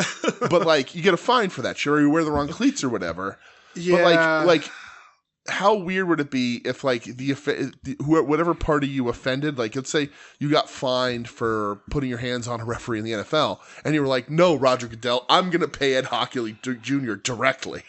Yeah, it makes no fucking sense. Yeah. It seems like one of those things to me that was an FTR idea that Tony Khan was just like, just fucking do it, just get out of my fucking office already, wrestling, brother. So do what the fuck you want to do, okay? Hair's still mad though. He's still pissed off. Like you said, here's a $10,000. Oh, take her out to a nice dinner. Yeah. And he goes, don't. That was funny though. He goes, don't cash that till Friday. And Taz goes, how many times I've heard that before. Yeah. Yeah, that happens. NFL says CeeDee Lamb's nose wipe celebration is banned due to gang connotations. Well, okay, that I get then. But what is it? I don't know. Do we know? I'm not a gang, brother. I don't know. Well. But if it is like related to that type of shit, maybe it is. I don't know. That's like last night, John Morant, who has a history of gangs and shit. I know they looked into him using like finger pointing gestures at the Golden State bench. So you can't do a throat slash, but maybe you could do the throat slash Rizzler. That we don't know. Well, that's different. We don't know. That's different. Simulating firing or brandishing a gun, so no Cactus Jacks in the NFL. So what they were doing last year, and they were like acting like they had like a fucking Uzi and just like spray it. Oh, okay. I went, all right, you probably can't do that. You should start doing the Batista. Well, again, I agree with that. Steal everything from pro wrestling. And then, or using the nose wipe gesture or an act that is sexually suggestive. Yeah, I know that they 15-yard penalties. They don't like the pump. No hump and pump. Okay. I think they give you one pump. That's it. 2 to 3 pumps. It's too many pumps. All right, back to wrestling. Apparently, wiping your nose, only Bloods are allowed to wipe their noses. Well, I've never been to the Bloods. Not that I remember anyway, so. That's right, you're a Crip through and through. That's certainly not true. MJF and Bobby Lashley have a confrontation in the ring. MJF comes out. Shelton Benjamin couldn't make it. Yeah, travel issues again. Does he live in Ohio? Is that why? I have no idea. Because, again, Michelle's out in Ohio, and 2 nights this week, they've had tornadoes and massive hail. I work with a couple of people that remotely are in like out in Pittsburgh, and I think one is in Ohio as well. Penny-sized hail. Yeah, they said that they were under like real bad storms and shit. So what's that? 2 weeks in a row now they've had to deal with bad storms. Yeah, it happens. It sucks, but it does happen. I'll tell you what, man. Like, I don't know where this is going, and I like that I don't know where this is going. Yeah, the MJ stuff makes me super happy. Weird. I like it though. It can. I don't want to. I like. There are times where I like want to take off. Like, I know wrestling. And just sit there and tell me what the fuck is like your story you're doing, instead of just trying to fantasy book everything. It's weird because like it can like I can't like it's so odd. Like, it's something that I never would have paired together, so I can't even really fantasy book it. But, like, also I'm like, how do you do this? Like, this can, like, you can't put MJF in the Hurt Syndicate. Like, how do you end this not horribly? Like, so how I'm intrigued, in the world because it's been good so far. MVP going to try to convince this to happen? Yeah. It's not going to. Yeah. To which I said, well, there is a new kid on the block. And he called him Bob, which is very funny. Yeah, that was funny. There's a new kid on the block, which I feel like, hey, maybe he could be in the Hurt Syndicate. You know, instead of Cedric Alexander, I'm good. I don't need to see Cedric Alexander at this point in my career. Talk about bringing him in? Yeah. Which I'm like, just for Hurt Syndicate stuff? Yeah. Like, I'm good. I don't think you need him. You got Kevin Knight. Was he in Pair him up. Make him a killer. Was Cedric in the Hurt Syndicate when they were in TNA? No. WWE. Yeah, but Hurt Business. But Lashley and MVP did a similar thing in TNA, right? It was Lashley, MVP. Yeah, it was the Beatdown Clan. Lashley, MVP. I think Samoa Joe. Okay. And Kenny King. Oh, okay. Yeah.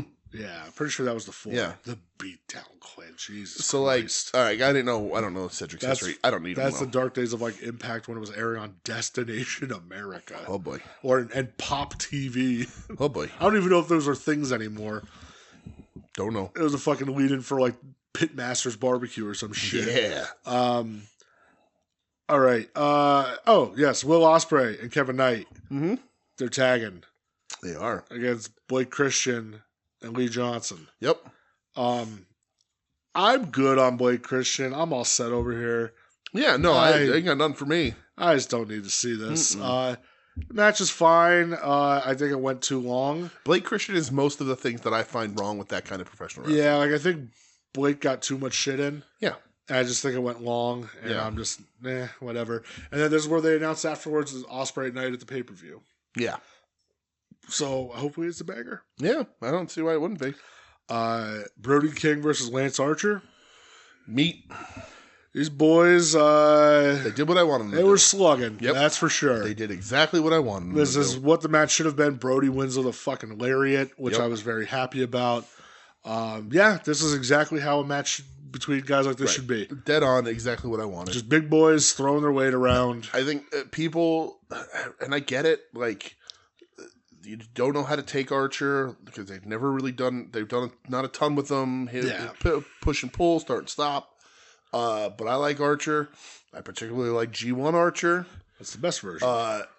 Archer, I like this match a ton, but like Brody being bigger than him is like a thing because like while Brody's big, they talk about Brody's girth, if you will, more than his height, and they treat Lance Archer like he's 9 feet tall.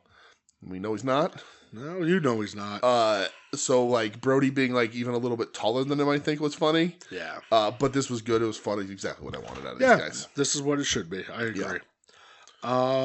What do I have next? Cope versus Claudio. I'll say the main event's listed here. Yeah, I got. I'm all good, man. What? I'm all set. Dude. I don't need like 2018 WWE matches main eventing my fucking shows. I understand. I'm good. That Cope and FTR are now going for the trios titles, which is, and I also understand that they're doing that because it certainly looks like they're going to break up FTR and or turn them against Edge, and then Edge and Christian versus FTR. Yeah. That seems to be where they're going. Yeah. Which, that'd be a big match for the stadium show, I think. You know, that's a big match. Huge match. This does not need to main event a show here. And I understand that it's because, well, you're in a tag match at the pay-per-view. You have a single match on TV. I understand that works. I talk about it all the time. That's how you should be doing these things. But when you put a singles match out there like this, it, to me, makes Cope look like an asshole. Because it's like, well, I couldn't beat Moxley, so I'm going after his underlings. It's like, no, you couldn't beat the boss. You don't play a game. You don't play a video game. Yeah. You don't, like, no movies, like, they didn't, Luke didn't kill Darth Vader and then fight stormtroopers. Like, you don't start on the top level of Double Dragon and fight your way down to the hench people. And that's what it looks like they're doing here. Like, it's Edge instead. Edge got beat. Edge got beat. He couldn't beat Mox. You walk away. You don't just go after the lesser people. It makes no sense to me. It's very weird. To me, it makes Edge look like a bitch, and Edge is a bitch. Yeah, like, the match isn't even that great. It's okay. Like, did it pick up the last 2 minutes? Yeah, it did, but I just have no fucking interest. No. Like, part of me was like, okay, maybe you should have done the first match as the main event with Swerve. Yeah. But then you don't get the fun moment that we end up having next. Right. Because that happens. Edge is getting beat up. Yeah. What the fuck happened? So Swerve's looking for Mox. Yeah, so he's in the backs. Him and Nana are arguing. Yeah, and Renee comes up. Yeah, now I remember. He's like, I'm looking for your husband. Yeah, which part of me is like, oh, Renee keeps getting very annoyed when people are saying that. Mm-hmm. And I was like, don't get her involved in anything, please. That's right. You leave that sweet angel alone. Heel backstage interview with Renee. Swerve, they show him walking, and then busting through the curtains, Hangman yelling at Swerve again.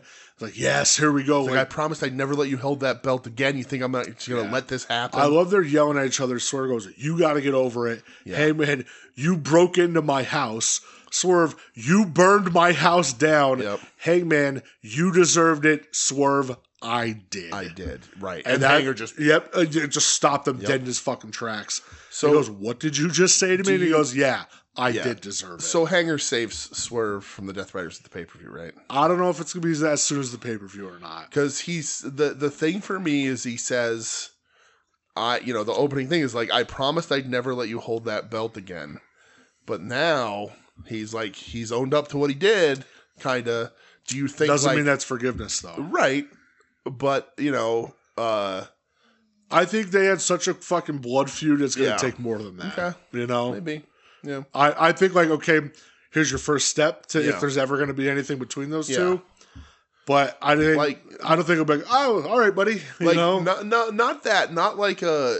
not like a directly, I'm going to help you win this title, but like I'm at least going to keep the Death Riders off your back, so you have a shot at winning this title. Like not a in the ring shaking his hand, not even like a salute out the door, just like I'm not going to let the Death Riders interfere. Because nobody comes to save Swerve ever. No, really. And that's what I think. If this was maybe like. I guess if we had another week or two of TV, and you had more stuff progress between Swerve and Hangman, sure, right. Then I'd say, okay, I can see that, but I think it's so fresh that Hangman doesn't know how to handle what he just said. Yeah. Because he doesn't say, he goes, what did you say to me? Yeah. Kind of like, and you could take that as like, you piece of shit. Like, you really think, maybe Collision's going to have just an hour of character development. Okay. Sure. So I guess my question on that, and I agree with you that it is too soon to pull that trigger necessarily, but if you don't pull that trigger now with Swerve in the title picture, it loses its momentum. It loses its importance. I agree with that. Unless you are swinging back around to Swerve challenging for the title again, which I don't think you need to do. Yeah, I don't think he needed to either. I think he needs to win it here. If he doesn't win it here, I don't know what you do with Swerve. I mean, obviously everything because he's awesome. I think he's fucking phenomenal. But I don't think you're turning back around to Swerve in the world title picture anytime soon. Yeah, so Hangman, he does a funny scoot away. When he walks angry, he's very funny. Mm-hmm. And then Swerve gets jumped by the Death Riders. Yeah. Pulled out to the ring. They beat the shit out of him. They powerbomb him on the glass. Mm-hmm. Death Riders are leaving. Swerve just stands up and is rage screaming with the glass stuck to his back, and Moxley looks concerned. Mm-hmm. All right, that's a decent way to go out on TV, I think. Yeah. Swerve being like, that's it. Mm-hmm. You're gonna have to fucking kill me to put me down. Right. Yeah. I'm very excited for the pay-per-view, man. I'm excited for that match, and God damn it, they better have Swerve win. Yeah, so I think we have a couple matches yet to be announced for the pay-per-view. Yeah, I don't know yet. I'm not sure. We won't be around Saturday to watch Collision, so maybe Sunday morning we'll watch it. But, probably Sunday morning. If anything important happens, at least skim it. Yeah. I'm excited. We're going to the pay-per-view. We got our tickets. We'll be there. Right. Very excited. I think it's gonna be a good pay-per-view. Granted, listen, not a ton of stakes. We talked about this last week. Tony Khan needs more than 4 weeks to build to a pay-per-view. I think everybody needs more than 4 weeks to build to a pay-per-view. I am very shocked that it's so soon. Yeah, it's not normally that way, but it's the way that this fell into place. Because Double or Nothing is not until the end of May. That's Memorial Day weekend, and then July is All In. Right. Could you have waited another week? Yeah, I think you could have balanced it out with. But then you got to worry because instead of. Did you want it to be the week before WrestleMania? Right. And then you balance it's 4 weeks and what 6-7 weeks till the next one? Yeah. Do you go 5 weeks and 6 weeks? I think that probably a little better, but also scheduling matters. You got to get the buildings when they're open. Absolutely, do. Yeah, do all that stuff. So while stakes wise, things on the line at the pay-per-view, it's a little bit lighter. Yeah. There's no Okada. We haven't even seen Okada. Nope. Which is, I think, because they're going to get through this Kenny thing first here. Yeah. But then the Owen, which the preliminary matches are on the paper that hasn't happened before. But that's cool. They're going to fucking tear the house down in preliminary matches. I'm all here for it. Yeah, because Mercedes and Julia Hart's on the pay-per-view as well. Don't burn these out. Let's take the slow build. Let's figure that out. That's cool. Yeah. Build some storylines. Put some storylines off afterwards. But I'm excited for this pay-per-view. I think it's going to be real good. I do too. AEW doesn't put on bad pay-per-views. Nope. So all of a sudden, people that are poo-pooing over it, like, remember that. Listen, I'm nervous. I'm not, man. I am for one thing. I think if Mox retains, I'm going to be disappointed. Like, I'm not going to be like, the whole show sucked. Yeah. But, like, I don't know where the Death Rider thing is going. I don't know that there's a ton left. But on the other hand, Tony did talk about it today. Like, somebody on the call or whatever it was the other day did ask him about, like, the report, because they were saying, oh, Tony be bragging about the ratings if they were that good. They asked him, and he was like, yeah, that's what we're hearing. He goes, that's awesome. Yeah. He goes, that's great. That's where we should be. He's trying to be a little more humble about it and whatever. Yeah. And honestly, the thing is, ratings don't matter when you go to streaming because you're never really going to know. Yeah, but ratings talk is so fucking right. But old. Conceivably, by reports, ratings are up. Yeah. They're getting close to sellouts in these smaller buildings, which then sort of knowledge is you go up a little bit. But I don't want them to do that too much. Push the envelope too far though. But like, so Mox is on top with the title, and houses are up. Ratings are up.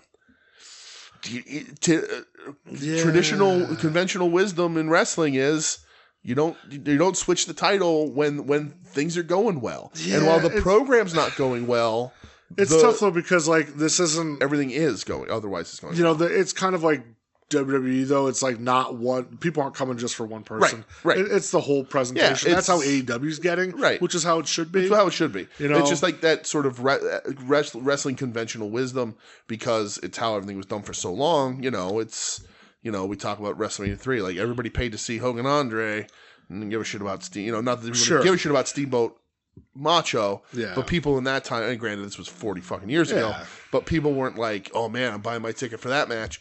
And wrestling isn't that anymore, but like wrestler brain is still like that. Yeah, I understand. So I don't know.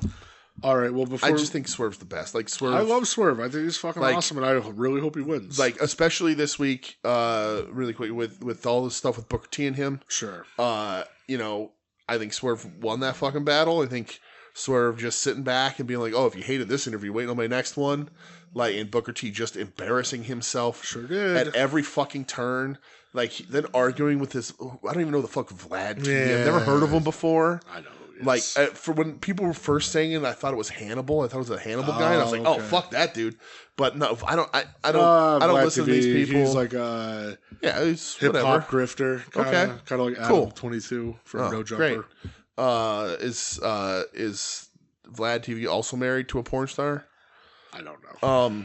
But like, to me, like the reason why I'd be disappointed is that like I just think Swerve is like the guy to put your title on and run the company with. I agree. So like, there's going to be a part of me that if he doesn't win, like I'm like, all right, we'll see where this goes. I'm not going to poo-poo everything, whatever.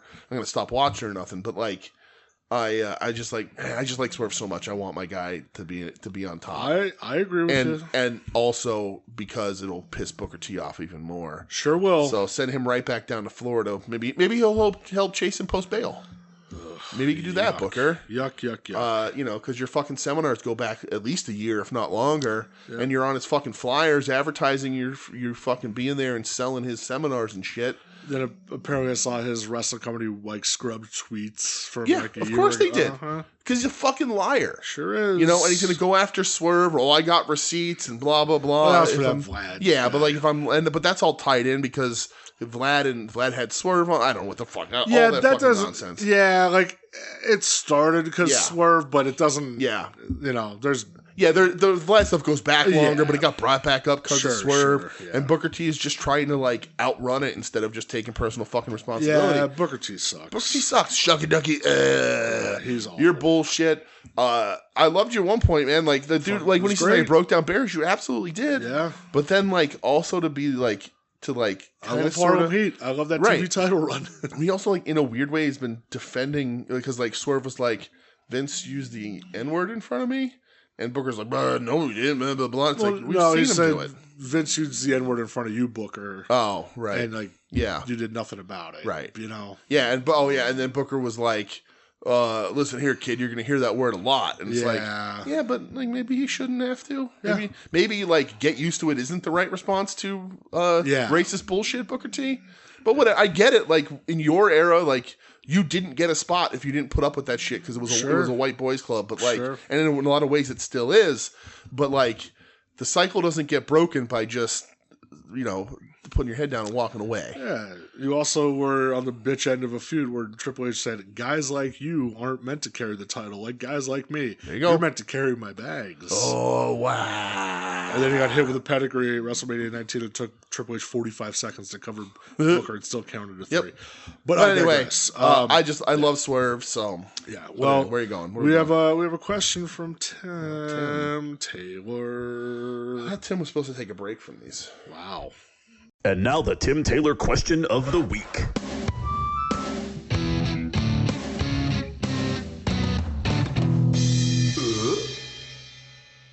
All right. So Tim says, question of the week. Can't believe I've ever come to this conclusion, but I've added Adam Copeland to the list of the Tokyo Pimp and Chase Owens as a wrestling no-go zone. But I don't feel super great about it. Help me devise a plan that would get him off that list.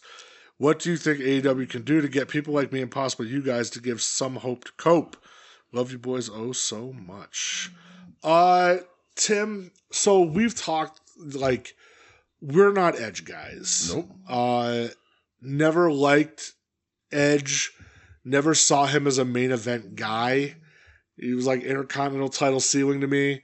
Even like Rated R Superstar, Live Sex with Lead on television. Never bought him as like a main event dude. Never did. Never liked him. Yeah.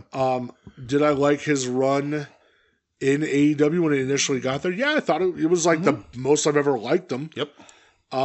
He's right back down to being Edge. Ever since he came back from the injury, like I don't give a shit. Yeah. He's not a main event guy to me. No. And like I've had conversations with people about him. Like he's a guy that does not need to be in the main event. Mm-mm. He's a guy, he talks about younger talent, this, that, the other thing. Well, he never fucking loses. Right. Like, he's a guy where you go, oh, you say this, but then you don't do this. Like, he doesn't really... Like, what younger talent is he working with? He's working with Mox. He's working with Claudio. Right. Like... what are we talking about? Yeah, he's just not... He's never been my guy. He's never been my dude. I just don't care about him. Right. I can't... Like, he's never gonna be able to get over a hump that he was never able to get past in his prime. To me, his peak is Edge and Christian. Right. That's what I know him as. If we get full-on Kazoo, like 5-second pose or whatever it was, like Edge and Christian again, then I'll be like, cool. Right? But like, again, I don't even think they should go for the tag titles. They should be mid-card fun shit. Yeah. Have them wrestle MXM. Like, have them wrestle FTR and then have them have fun. But like, Edge to me, and I don't know if this makes sense. I hope it does. But like, I understand, the Sex and Hardcastle and all that sort of stuff. And he came up. He was an indie guy. He was an indie guy. But like, he feels as WWE of a guy as you possibly can get. That it wasn't trained through the WWE system. I understand, like, he's old enough that, like, he'd have to go through FCW and all that kind of, at least not like Moxley did and all those guys, course, But, like, Edge to me feels like a WWE guy, and I think he has WWE ideas.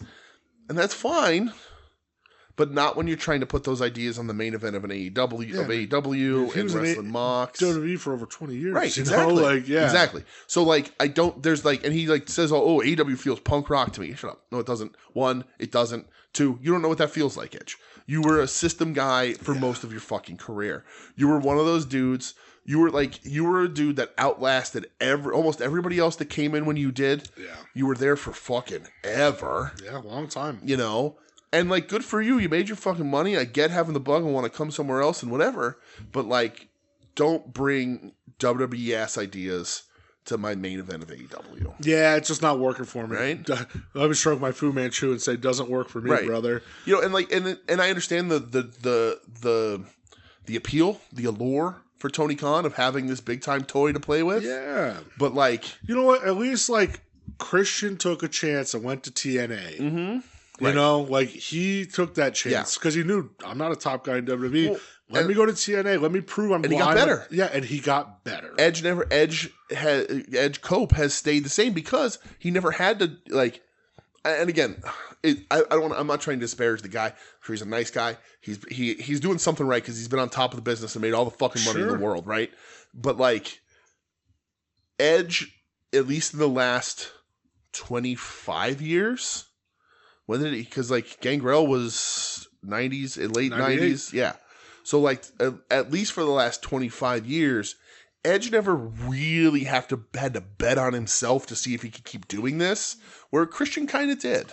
A lot of other guys kind of did. You know, a lot of guys in AEW are now. That's what Swerve is doing. Yeah. Swerve was like, they didn't want me. I gotta make sure the whole world wants me. Yeah. You know, there's even a little bit of like, maybe not right now, but like Mox 2 years ago, like Mox AEW was very much like a prove it run. And Edge never needed to have that. Yeah. So it feels like he never needed to have that. So then whenever he comes up with an idea, it's like, oh yeah, it's Edge. He knows what he's talking about. And it's like, it's a WWE idea. Get out of here. Yeah, he's never been my guy. Like, I don't care to see him at this point. Yeah. Like, again, his initial AEW run, I was like, yo, he's like actually good. Yeah. Like, this is fun, you know? But never since he came back, I just don't care. He's not a main event guy to me at this point. I never would have put any belt on him. I would never done any of that stuff in AEW. It would have been a fun nostalgia act, having good matches, putting young guys over, and he doesn't seem to be wanting to do that. Yeah. You know, I don't see him lining up to put Danny Garcia over, or whatever. And so, Tim, to answer your question, for me, only mildly entertained for a short period of time by Goofy, Edge, and Christian coming back. Yeah, that'd be it. Double gold rules. So I like Soda's rule. You want to bring back fucking Rhino? Yeah, right. Kurt Angle, Team Wreck. Mm-hmm. Kidding me? Right. Introduce Rhino to Kurt Angle. I'll bleed for you, man. I'll bleed for you. You know? I fucking love that promo so much. You know, could get the kazoos. Maybe there's a song you can't do.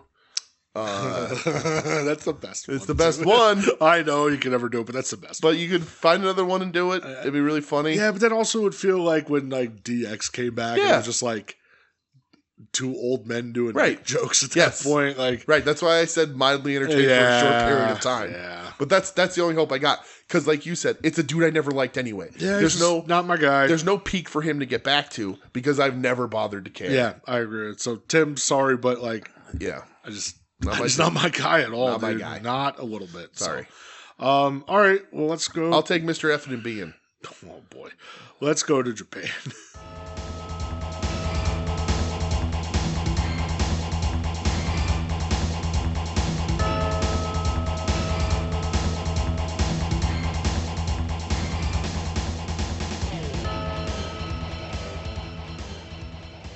Looks like we made it. We officially are here in Japan for Joshi Mania. Kinda. Yeah, I'll just mention one non-Joshi match I watched. I know you didn't watch. All right, because you hate All Japan. Okay. From the All Japan Dream Power Series for the Triple Crown title. Yeah. Jun Saito versus Kento Miyahara. Okay. I like Jun Saito so much because he goes out to Dream Warriors. I think like that's like one like if I were to name like three things I like about him, that's definitely number one. That counts. Like. Because it's fucking Dream Warriors, right? Man. That's awesome. Like he's grimy. Yeah. I like him. Mm-hmm. You know, match was very good, very hard hitting. At one point, Saito hit Kento Miyahara with an apron pile driver that looked gross. Okay. You know, I'll dip into All Japan every now and again, just to see what's happening. Man, Jun Saito's the Triple Crown champ still, so more power to him, I guess. Yeah, it breaks my heart and like. It's so funny to me to see New Japan where they are and All Japan where they are. And being like, everybody talks about Inoki. And everybody loves Inoki. And like, you know, and All Japan, when we were talking about this with Ed on Sentai Sleaze Ranger, like, All Japan now is kind of just a sleaze promotion. Like, it's not connected to All Japan. It's name only. Yeah. And like, the fact that people aren't still like, having video packages that open with Giant Baba because like New Japan everything has Inoki in it and it should I'm not trying to say Inoki shouldn't but as a Baba guy and as you know the guy like you know Baba is wildly important of course you know they both did different weird things but like you know the pillars like we'll talk about that shit forever but like All Japan will always break my heart because they don't seem to have the reverence for Giant Baba and for that past, and it's because it's sort of disconnected, like because they don't have the trade library, they don't or the past libraries or anything. So I'm always like, I'm sure it's good, but like, it feels hollow. Like I'm gonna watch All Japan. It's like, no, you're not. Like. I know, it's like, oh, that'd be cool to watch like a Champions Carnival, and I'm like, it feels less connected to the real thing than WWE ECW did. You're not wrong. All right, let's talk Marigold. Yes. So Marigold had their Spring Victory Series. So I watched this live with Ed. That's hilarious. Yeah. So Ed put in the Discord late Saturday night. I think it was Saturday night? Saturday or something. I don't remember. And he's like, anybody watch this? I sent him the picture of my television that I was. So then we were texting back and forth a lot about it. Ed, thanks for texting me, guys. Really showing some podcast unity. He put it in the Discord. You didn't respond. I know. That's your own fault, brother. All right. It's not like the three of us do a fucking podcast together. Maybe people didn't want to bother you. I wouldn't have watched it anyway. Wow. I have to say that to make myself feel better, so you can't see the hurt behind these eyes. I hurt myself today. I heard it. All right. Okay. I'm glad you did. All right. So I watched 2 matches. Yes. I literally turned it on with only 2 matches left, and I was like, holy shit, this show's ending very early. Okay. That's because Marigold doesn't have a roster to put on long shows. Well, they were running in the morning, too. Yeah. So this is for the Twin Star Tag Titles. Nene Takahashi and Seri Yamaoka versus Senka Akatsuki and Takumi Aroha. Sorry if I... Nope, I think you did a hell of a job there. Names wrong. So Senka and Takumi, they're from, I believe, the promotion Marvelous. Okay. I tried to read up a little bit about this more. I thought this fucking rocked. I did not. Oh... I like Nene. I like the ladies in it. But the balls on Rossi and on Marigold to think that they could be running 25-minute fucking tag matches. See, man, I kind of respect it a little bit. Yeah. Throw them in there. Let's see what the fuck you got. You're with veterans. How else are you gonna grow them? Yeah, I guess. And because, like, listen. Your roster's kind of shit. Right. Let's just fucking go. This match is hard fought. I like watching Nene. Like, you know what I mean? Like, it's not a bad match. I love the opening with the 2 rookies. This shit felt real. Yeah. It felt like a shoot. Like there's shoot wrestling. Yeah. But I love that. To Ed's point on Sentai Sleaze Ranger again. Marigold's also a Sleaze promotion. Yeah, like he said, if they weren't on Wrestle Universe, sure, of course they'd be. But I thought it was like very good. I enjoyed the shit out of it. It is good. I don't want to give the impression that I did not enjoy this match. I was just like, man, a 25-minute match from these guys. That's tough. I liked it, man. Yeah. I really did. It just shit felt like a fucking fight. Good. It felt like a struggle. Yeah, and that's what I feel sometimes pro wrestling fucking needs that more. Sure. I like the rookies just going at each other, just like, oh, you're a rookie, I'm a rookie. Let's see what the fuck you got. Yeah. Like, let's go. I like that. Okay. Put them on a bigger stage. Let them work with some veterans. Yeah. It's the way you learn. All right. Because I'll tell you what, main event, Utami Hayashishita versus Bozilla. Yeah. Not good. See, I didn't mind it. Not good. I was 1,000% with Ed. Okay. So this fucking match was moved like you were in quicksand. So here's not good. So here's, I think what the difference is. You and Ed, well, not you, but Ed, because you stayed neutral on this, but Ed buried this match. Oh yeah, to me and to publicly. Yeah. So when I watched this, I was like, all right, let's see how bad this is.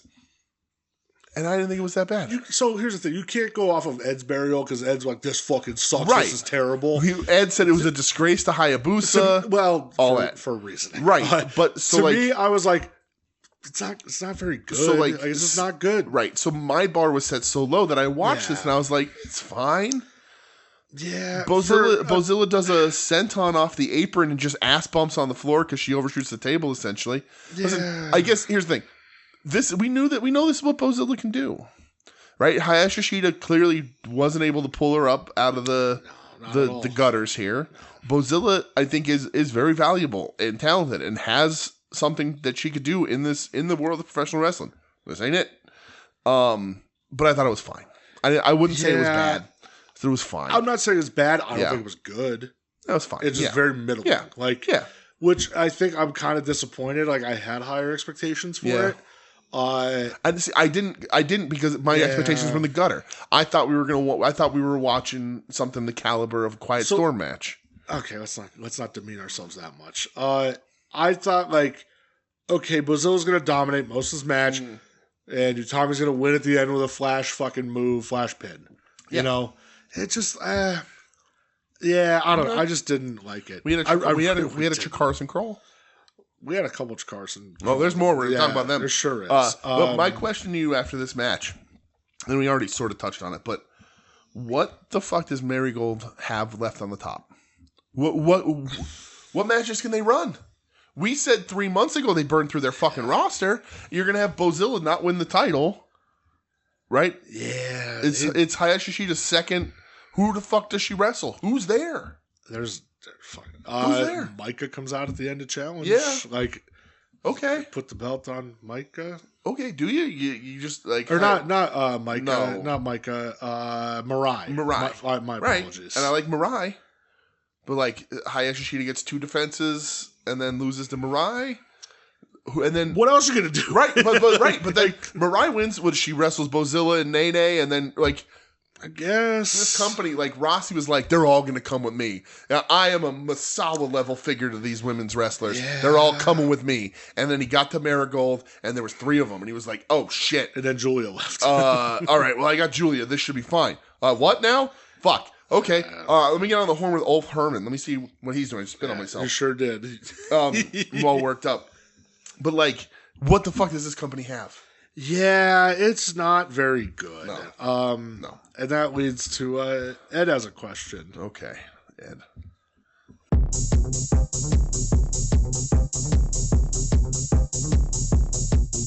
이제 이번 주에 에드 코드 질문입니다.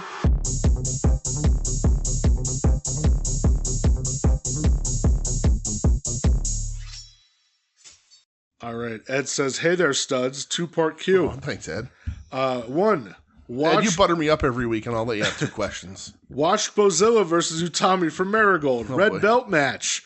On a totally unrelated note, have you ever been positive a wrestler was bad? People tell you you're wrong, but you were proven right. Bozilla fucking stinks. Who told you Bozilla was good? I mean, me. Bozilla's people in the Discord. So she is okay. I guess that's Bozilla's good when used right. This was not the right use. Yeah, they wanted too much out of her. Yeah, it just was wasn't good. She's better than Tank. Well, right. The fucking soup can would be better than That's Tank. True. So who's a wrestler that was bad? People tell you wrong, but then you were proven right that they're bad. Edge. I don't know. I can't think of any wrestlers off the top of my head where I was I fucking hate their in-ring work. Yeah. I think there's people that are way overrated. Yeah. Like Ethan Page. I think he fucking sucks. Did you see that Ricky Saints blesses the audience now? Oh, cool. He did he in his match on NXT, he walks the guardrail. Oh, I saw women going crazy that he was doing it. Yeah, and he blesses their foreheads because he's a saint. He gives them the blessings. So there you go. It's only a matter of time before he's dressed like 2004 Ring of Honor Christopher Daniels. The fallen angel, Ricky Saints. Damn, that's a good question. The sinner, Ricky Saints. Who was the people trying to tell me were good, and I've always been no, they fucking suck. I don't know if anybody ever tried to convince me that Xavier was good. Yeah. But he was a guy that when he won the title in ROH. Yeah. I was like, wait, what? Yeah. What are we doing here? What are we doing? It's tough because there's always people that I didn't like that other people really did. But people aren't also telling me how great I never liked Matt Hardy as a wrestler. Yeah. But people did, and his run. People liked his run in AEW, which I thought was almost entirely dog shit. I thought it was terrible. See, it's tough because like but the Hardys, I can't deny how over the Hardys were. They just never worked for me. I got sucked up into Seth Rollins for a minute. Yeah. Because I was at that Extreme Rules pay-per-view when he came back, when he blew his knee out, and then he came back and he was all chicken and riced out. Mm-hmm. And then I watched a documentary on how hard he rehabbed. Yeah. But that doesn't have anything to do with him as a wrestler. I was just like, hey, that's pretty fucking cool. This guy really busted his ass to get back. But he's a guy, like I've never got it with him. Mm-hmm. But like I don't know, there's nobody like I scream and shout about to be like he fucking stinks. That like other people like thought was really good and then proven right. I don't know. Yeah, I don't. That's a tough one. Yeah, it's hard. Quiet Storm. One day we'll be proven right by that, Ed. Quiet Storm's not good. Yeah, never has been. Mm-mm. Kid don't have it, brother. I really don't. I feel bad because like I don't want to be like a cop out, but like I just don't. It's tough. There's a lot of people I could tell you that like. That are bad that have gotten more paychecks in wrestling than they should have. Yeah, of course. Like people forever used to like paying EC3 money to go out there and wrestle. Yeah, that might be a guy where I've been like I never got this dude. Why do people like Derek Bateman? There's a certain group of people that really like Tyrus. Yeah, but I like the Funkasaurus, but not when he wrestled. Yeah, like he always sucked. People seem to think Serena Deeb knows how to wrestle. Yeah, that's one where I was like, I don't get her. Mm-mm. She had one good match against Riho, and that was it. Yeah, right. I don't think she's good at all. Yeah. She has negative charisma. Mm-hmm. So, those are some good examples. Yeah, but like none of those are like people like, no, they're one of the greats. Like, who's one of the greats that ended up sucking? I have no idea. It's tough. No, because you can't say somebody's great that they suck, though. Like, right. Like I can sit here and tell you all day that I think the fucking Dudleys are terrible, but like, clearly... Look at their career. Yeah. So like can't really say much about it, you know? Like Yeah, that's true. Moose, people think Moose knows how to wrestle. That's one I don't fucking get at all. I've seen people say he's great, and I think I'm proven right every time that he's fucking terrible. I don't understand that at all. So I'm not like from day one I was like, this guy's boring. Yeah, not good. Not good. Yeah, I think Eric Young has made a career of stealing money from promotions. So Eric Young, TNA's where he belongs. That's Sicilian. He had some enjoyable stuff there. Yeah, but I see what you're saying. Like a Bobby Roode. I don't think Bobby Roode's a bad wrestler. I don't think he's great. No, he's just a guy. Yeah. I think he hurt the NXT main event scene for a while, but that's a whole another conversation for another day. Yeah. Number 2 from Ed. Yes, Ed. A friend at AIW told me that during Jay Lethal versus Alec Price, Sandman was hanging out in the crowd yelling that they needed to slow down and work a hold. Okay, I like it. Aside from Sandman, who's the funniest possible wrestler to critique the work rate or psychology of a match? Bubba Ray Dudley. He does it every fucking week. Yeah, Bubba. Goldberg would be a funny one. Hilarious. Yeah, Goldberg would be a funny one. Tom McGee. Tom McGee never had the balls. He was just... For as much as, like, I think he's fun, like... I don't know if Kevin Nash ever tried to tell me about like work rate. I'd be like, the fuck? Yeah. He does a little bit here and there on his shows recently, but I don't listen to me either. That shit. Everybody falls into the grifter stuff, and I just tune out immediately. Yeah. Per Goldberg though. Goldberg's a great one. Yeah, that'd be funny. Yeah. To him slow down when all you did was spear and hurt people for real. Steve Mongo McMichael giving someone wrestling advice. Yeah. That'd be a rough one. Yeah, that's true. I'm trying to think like who else out there that was like just the drizzlings. Hugh Morris. I mean, he trained people. He trained, a whole generation, brother. Yeah. Like he was never good. You know what? Actually, there is advice that this man can give you, and he absolutely knows how to get over and make money and stay on top and all that stuff. But I do not want any work rate advice from Hulk Hogan. Yeah, that's true. If the Huckster was like, listen, brother. Yeah. Listen here, brother dude. Psychology. Yeah, listen, your psychology is off, brother dude. Let me tell you. Yeah. I've been out here looking at all the Hulkamaniacs, brother dude, and their faces are painted up, dude. Like Vampiro, brother dude.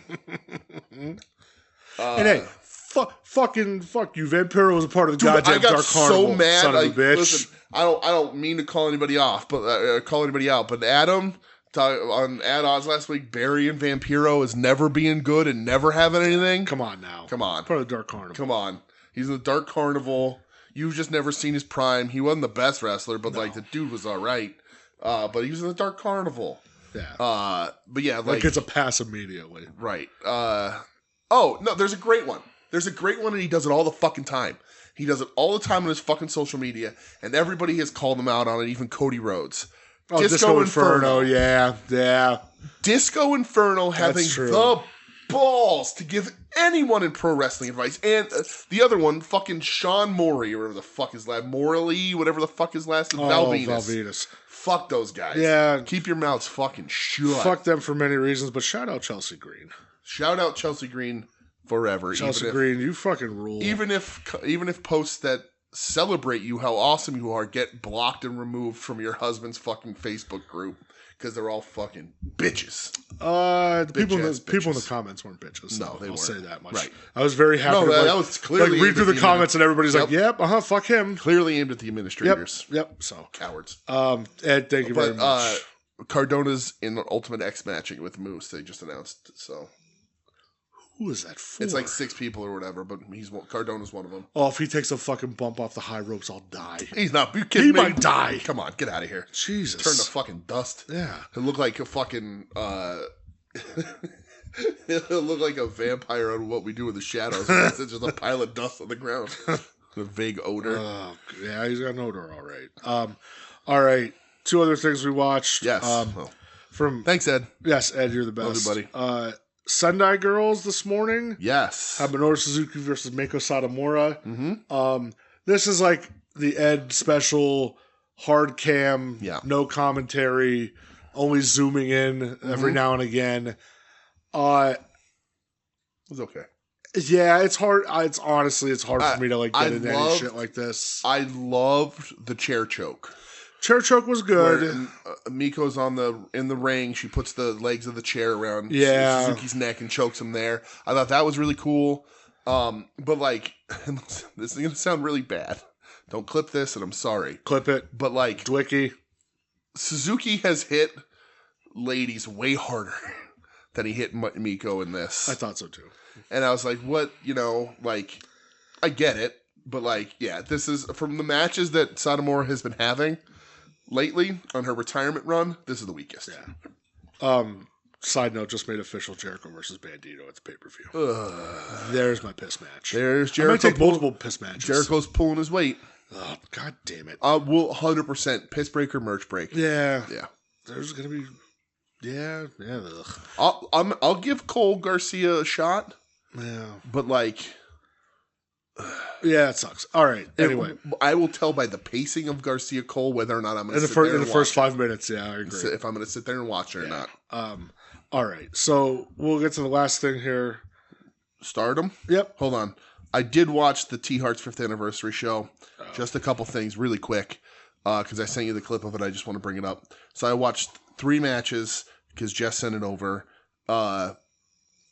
Everything was fine. It was fun. There is there's a 3-way tag team match, which is Aja Kong and Tam Nakano versus Kaoru Ito and Natsupoi, and Saori Anou versus Yumika Hoda. It goes 3 minutes and 46 seconds because Natsupoi runs into the ring to dive onto people and just eats a back fist from Aja Kong and she pins her. Well, Natsupoi's been hurt too, so I wonder if that was just like a quick... Right. No, so it's not, because then after the match... Now, there's no commentary translating, so I can't tell what was happening. Okay. But it seems like so those tag teams were half old Joshi and half young. Mm-hmm. The old Joshi get on the microphone and talk to each other, and then the young Joshi taunt them. So then the young 3 from the 3-way join up, and then the olds join up, and then they have a match. So it's Natsupoi, Saori, and Tam versus Aja Kong, Ito, and Yumika Hoda. That goes like 16 minutes. It's just the typical like Joshi reference for your elders kind of match. I love watching Aja Kong. The Youngs win, but there's a point in this match where Tam Nakano tries to slap Aja Kong and does so and dies because you don't slap God. She slaps her. I have a picture of it saved on my computer.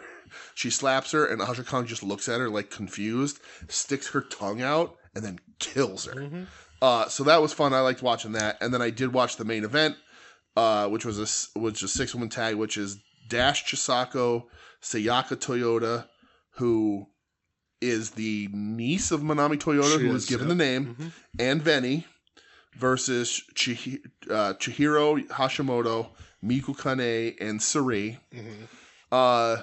It has its moments, but like overall, there's not really enough. Like, I know Jess really liked this match, and it's good, but like, there's not enough of any one person for this to really be like elevated for me, particularly on the runs that we've been seeing Suri have. Sure. And I like Chihiro Hashimoto a ton. So like, and she wears, and we've watched a bunch with her, but she wears an airbrush singlet that just has belly to back on it, and I'm like, she's like the new Steiner brother. She's the lost Steiner sister. But it was good, but like, it's whatever. But it's out there if you're looking for something weird. T-Heart's 5th anniversary show. Just look up the clip of Tam trying to slap Aja Kong. It's awesome. Now we can get on Stardom. Sorry. All right. Stardom, Niter, and Korakuen. Yes. Last time they ran a Niter and Korakuen is when they had Saya Kamitani versus Tam, and they aired it on YouTube for free. Yes. Which they should have done. Was that the retirement match or the second retirement match? Was that was the one where Saya beats her and it was loser leaves it was Stardom. The loser leaves Stardom, and then there was the second loser leaves Stardom again match. I don't know. I don't fucking know. Whatever, either, man. Doesn't matter. So this card, I watched 2 matches. Me too. Micah versus Mina Shirakawa. This is Mina's farewell match because she's going to AEW. Officially. I thought this was very good. It was fun. Both of them were emotional during the match. You can tell entrances they're emotional. During the match, you can tell there's certain parts where they get emotional. The tit spot was great. Incredible. Look it up. Yep. Just look it up. Look up tit spot. Look up. Google tit spot. Yeah. Hilarious. Yes. Sad goodbye for Mina. You can tell she's very emotional that she's leaving. But there's really nothing else for her in Stardom. I read that the speculation, one of the reasons why she's leaving is that she never, she lost the belt to Tam or whoever when she did, and they never circled back or anything. Like, she was like, no, they haven't done. I mean, she's, 36, right? And I think that's one of the bigger things is that she'll look at you, you'd be shocked to know she's that, no. But yeah, and I think a lot of it was Mina was kind of listen, I can wrestle here for as long as I want, but they haven't told me, but they've told me, that they're not going to be much. I'm just going to be shaking my shit, and there's not going to be any substantial stuff. And when on AEW, she's going to shake her shit to a maybe not hornier audience, but a different kind of horny audience. Yeah. And she can do some substantial things in AEW because she's a very good wrestler. She's super attractive. So she enters the top, being in the top quarter of the AEW women's division. So, and she's good friends with Mercedes now. So apparently they're tight. That's what do you think when they bring her in, you think they use her and Mariah again and sort of play that up, or do you think they could leave her solo? Or it depends on what they're going to do with Mariah because she hasn't been on TV since the pay-per-view, which is fine. It's fine. Yeah. She's been doing a lot of things online though. I don't know if you've seen clips of her and Harley. Oh yeah. Not my particular. Their YouTube vlogging. Yeah, the one, not my particular deal, but I get it. So yeah. Oh yeah. Yes. Yeah. Match was good. Match was good. Yes, absolutely. And again, they cry afterwards. They hug. All that. I like where Mike was going to give her the Michinoku driver. Yeah. But she hooked Tam's arm behind her back so she can give her a hug. Yeah. That was a nice little moment. 80s, granted, we say this all the time, it's 40 years ago, but 30, 40 years ago, Mina is 11 years past retirement. So yeah, that's the truth. Man. We've talked about it here before, but the reason why we get Bull Nakano in WWF in the 90s is because she turned 26 and they were like, get out. Yeah. Time for you to leave. And she was like, all right, well, I got to go figure out where I can still wrestle. Yeah. Which is fucking insane to think that. But yeah. Main event. Yes. Tam Nakano, who's still wrestling in Stardom, even though she's gone from Stardom. She's a freelancer. She's just not affiliated. Naito's a freelancer right now. Who knows? Did you see that? Naito's a freelancer?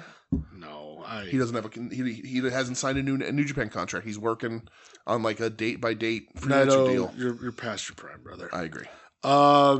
Versus Saori now. Yes. I thought this was awesome. I watched this match, and I posted about it in the Discord, and I was like, because we talked about like, late yesterday, like getting around to stuff. Yeah. And I was like, oh, I hope Brett watches this, but I don't want to push him, like, whatever. And so like when I was like, oh, I hope he liked it because I loved this. Yeah, I liked it. I thought it was awesome. I thought like them smacking the shit out of each other was very dope. Dude, the loudness on some of those was insane. Yeah, I thought they were throwing like great suplexes on each other too. Suplexes were awesome. Great Germans. I don't like the Tam one. Okay. Don't like it. Why? You don't like Tam? No, she's on her way out. Is she? Yeah.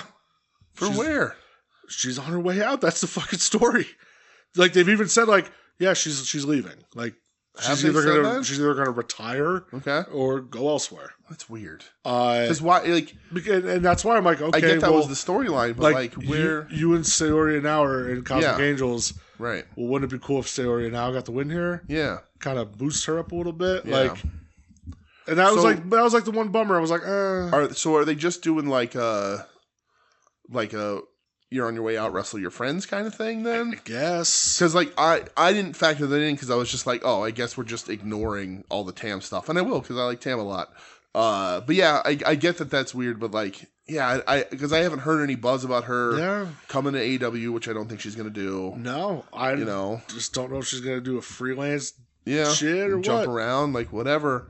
But like that's been the story. It's like, no, she's leaving. Yeah, it's just weird because she's another one. Like I think she's older than you think too. Yeah, she definitely is. So we did a couple weeks ago. You told me that, and I looked, and I was like, holy shit, yeah, crazy. She doesn't look it either. No, but like, it's. I don't know. Just like I feel like they've kind of bungled this whole fucking thing with her and Saika Kamitani. Right. I guess they absolutely have, which is why I just ignore it. They pulled the old fucking bait and switch at Cork in that night, which pissed a lot of people off. Yeah, they're happy people are still invested in this. Yeah, the upcoming show in Yokohama though, it looks like it's gonna be a fucking all timer. Yeah. But like, I was like, give Saori that fucking win. Yeah. Like, have her kind of be like. Oh, Cosmic Angels, like I'm taking over. Yeah, not like I agree. But like, give her the rub. That makes sense. Yeah, she's younger. It absolutely makes sense. She's had good runs with the white belt before, so it's like let's give her that little extra. I guess you don't want Tam losing before a title match. Understood, but it's like well, she's leaving anyway. Yeah, like it doesn't take away from the match for me, but it is very much like a. Yeah. God, you fucked this whole thing up kind of thing, I tend to ignore that stuff in a lot of Japanese wrestling because, like, younger before there was translations and, like, people writing on the internet about this stuff, you had no idea what was going on in storyline. You just watched matches. Yeah. I like to know, though. But, yeah, right. Oh, no. What you're saying makes complete sense. Yeah. It's just from my point of view, like, I didn't even bother to think about it because I was like, I don't know. It's weird. It makes no sense. Maybe they decided it's not happening anymore. And I just let it at that. It's fucking weird. It is very weird, though. It's like fucking WWE with the goddamn Io, Rhea, Bianca storyline. Like, why did we have to have Bianca be a guest referee, get hit once by Rhea, hit once by Io, and then just throw the match out? Like, we could have just been like, hey, guys, we're going to do a triple threat. Right. Why do we got to do all this bullshit? You know? Right. Like, I don't know. It's just weird booking to me, I guess. It is. But like you said, the forearm battle was awesome. Yeah, the slaps it was were awesome. Fun, man. They sat down to do the Indian style like punch fight, and it just ended up being kicks. Yeah. They just laid on the ground and kicked each other in the face. I remember when Danielson and Sabre did that. Yeah. And it was so fucking cool. The no-selling Germans and screaming like they did the like spirit like. You hate screaming in wrestling. Huh? You hate screaming. No, I love that. You hate it. I love that. Neither of them said they were a madman. No, I'm not talking about that. Oh. There's that one Joshi match where you shut it off because screaming. Well, because she was going instead of Sorry for everybody's ears. Yes. I like a tough guttural scream, not a screech. The fuck you got against screech? Exactly. Lots of things. He's dead. But those slaps Tam's throwing are crazy. And like there's the one where Saori just puts her hands behind her back. and just starts taking him. I was like, holy shit. Like, I love this thing so much. And then Sayori finally slaps Tam back, and it sounded like a gun. Yeah, it was good. And we teased it earlier. Maybe you forgot we teased it earlier. But what do we get in this match, Brett? I forgot. What do we get in this match? We get a double Chikara and Crawl. Oh, yeah. There was a double. Both got it at 19. They absolutely did. Yep. Double Chikara and Crawl, baby. 100%. The move, sweeping the nation, sweeping the world. Yeah. Sweeping many nations. If you name a nation, that Chikara and Crawl's sweeping it. It sure is. You give me a name. Zimbabwe, sweeping it. Yeah. Qatar, sweeping it. Listen, I want my Leonard F. Nicaragua, sweeping it. I want Honduras, my Leonard F. sweeping Chikara and fucking Micro Brawler, okay? Absolutely. We should crowdfund it. All right, so... What era, though? All. Every era. Yeah. I want every era of LFC. I want... Do I say this? I want a chase. I want a regular version where he's in the suit with the hair combed down over his forehead, bangs, like the director of Fun taking a bump off the apron, Leonard F. Chikara. But I want the chase to be not Leonard F. Chikara, but earlier than that, hair pulled back into a ponytail, diamond. No, even before nicknameless. Oh, okay. With coming at you live from Worcester, Pennsylvania, hair in a ponytail. Okay. Rigging raffles and costume contests. Know what I mean?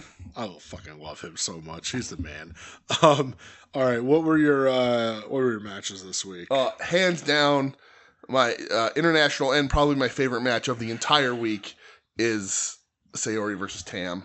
I fucking loved it. I loved awesome. It so much. From America, looking at America here. Mox and Marina versus Swerve and Willow. Okay, I had a lot of fun with that. So Japan, I'm going with the Marigold tag. Okay. Nene Takahashi and Sari Yamaoka against Senka Akatsuki and Takumi Iroha. Sure.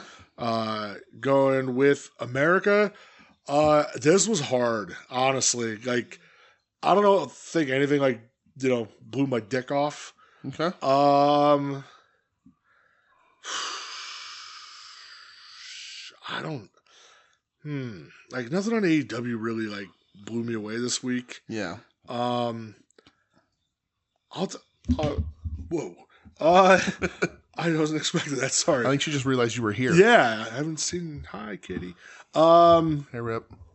I'll go Kalani Jordan, Roxanne Perez. Okay, nice. Shout out to the ladies, man. Yeah. Listen. I don't know. Women's wrestling's been fucking crushing it for me lately, so yeah. That's where I'll go. That's probably the only NXT match you'll hear from me all year. Okay. But I really liked it. I thought it was very good. Yeah. So that's what I am going with. So real quick, non-wrestling. I'm going to talk about this to you earlier, and I'm going to talk about it on the show. Did you see that John Carpenter got his star on the Hollywood Walk of Fame today? No, I did not. Okay, John Carpenter got his star on the Hollywood Walk of Fame. Okay? Look who was there. Kurt Russell, Keith David. Oh, fuck yeah. Look who's sitting behind Keith David. That's Slash. It's Slash. Fuck yeah, Slash. Slash rocks. Yeah, so that was they usually have people come and talk. It was Kurt Russell and Keith David talk. That's awesome. Yeah, it's fucking great. All right, did you buy anything? Tickets to AEW. Yep. Did we buy concert tickets this week? Nope. No, we have to do that though. Yeah, we do for shit coming up. I'm just gonna start marking shit off my calendar. Yeah. And, those Earth Crisis Integrity and Judge. Was that this week? Yeah, that was Friday. That was Friday. So there you go. Yeah. No, Mudas came in. Oh, so and then I'm just spending all kinds of money. I have to rein myself in from T-shirts and whatever. Yeah, so. This weekend I was like, it's gonna be a heavy weekend because there's 4 out of the 5 bands playing I might buy merch from. I'm not gonna leave that show without a God's Hate shirt. Yeah. But I also, depending on price, borrow one of mine. Probably want a New World Man shirt also. Yeah. But depending on what designs they have, maybe Twitching Tongues. And then I also was like, AEW's merch seems to be a little bit more on the up and up. Yeah, there is that. I kind of want to go wait in the merch line and get like a fucking Outrunners bandana or something. But I don't know. It depends on how much money I spend on the Saturday in Philly. And then you're getting tattooed next Saturday. And then I'm getting tattooed next Saturday. Same. So yeah, right. I know there's a lot of like, ugh. Oh boy. Yeah, there's a big upcoming 2 weeks. Yeah, it is. And then May's right around the corner where we're because other than that, there's really not much left this month for me. So. Because those Poison the Well tickets are already bought, which I got to talk to you about if you want to go or not. Because there's a free ticket for you. So, all right, well, that's it. You don't touch my mudas. Get your stink off my mudas. They shouldn't stink. Well, get your scent off my mudas. Over here. She doesn't stink. She's lovely. All right. Get over here, the great Kata. The great Ripa. No, Ripa. Is that Kelly Ripa? No. Ripley's better than Kelly Ripa. I agree with that. All right. Well, everybody, thanks for listening. Go watch Street Trash on Amazon Prime. Go watch it, because we certainly did. Yeah, I liked it. We had fun. It was fun. People melt. What else do you want? Yeah, for real. People get their wieners chopped off. Spoilers. Fact.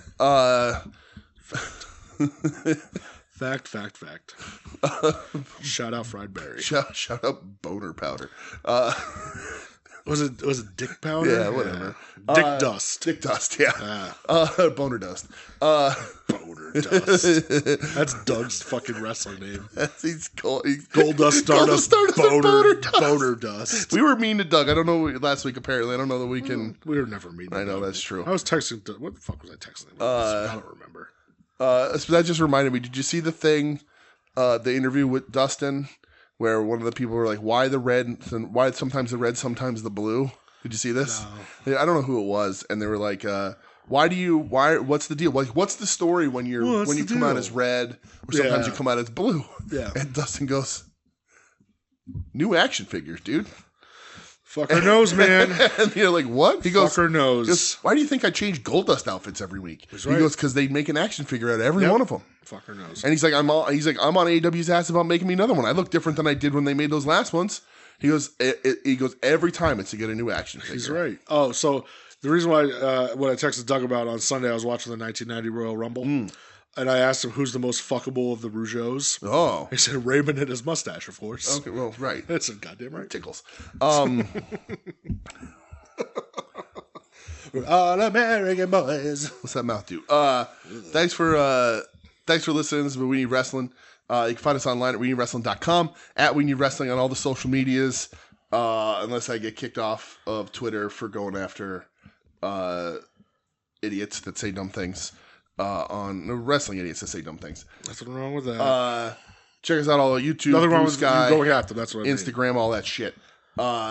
We are a proud member of the soon-to-be-named network at STBN Network on social media, soon-to-be-named network.tumblr.com. Find all the other shows, most of which we've talked about here. Final Wrestling Place with Tim and Marcus, at Odds with Wrestling with Joe and Adam. Longbox Heroes and Longbox Heroes After Dark with Joe and Todd. Our other show, Sentai Sleaze Ranger this month, last month, Mera Pro Sentai Sleaze Ranger. That's right. You and Sweet Ed, we talk Japanese Sleaze Indies. That's on this feed. Check that out.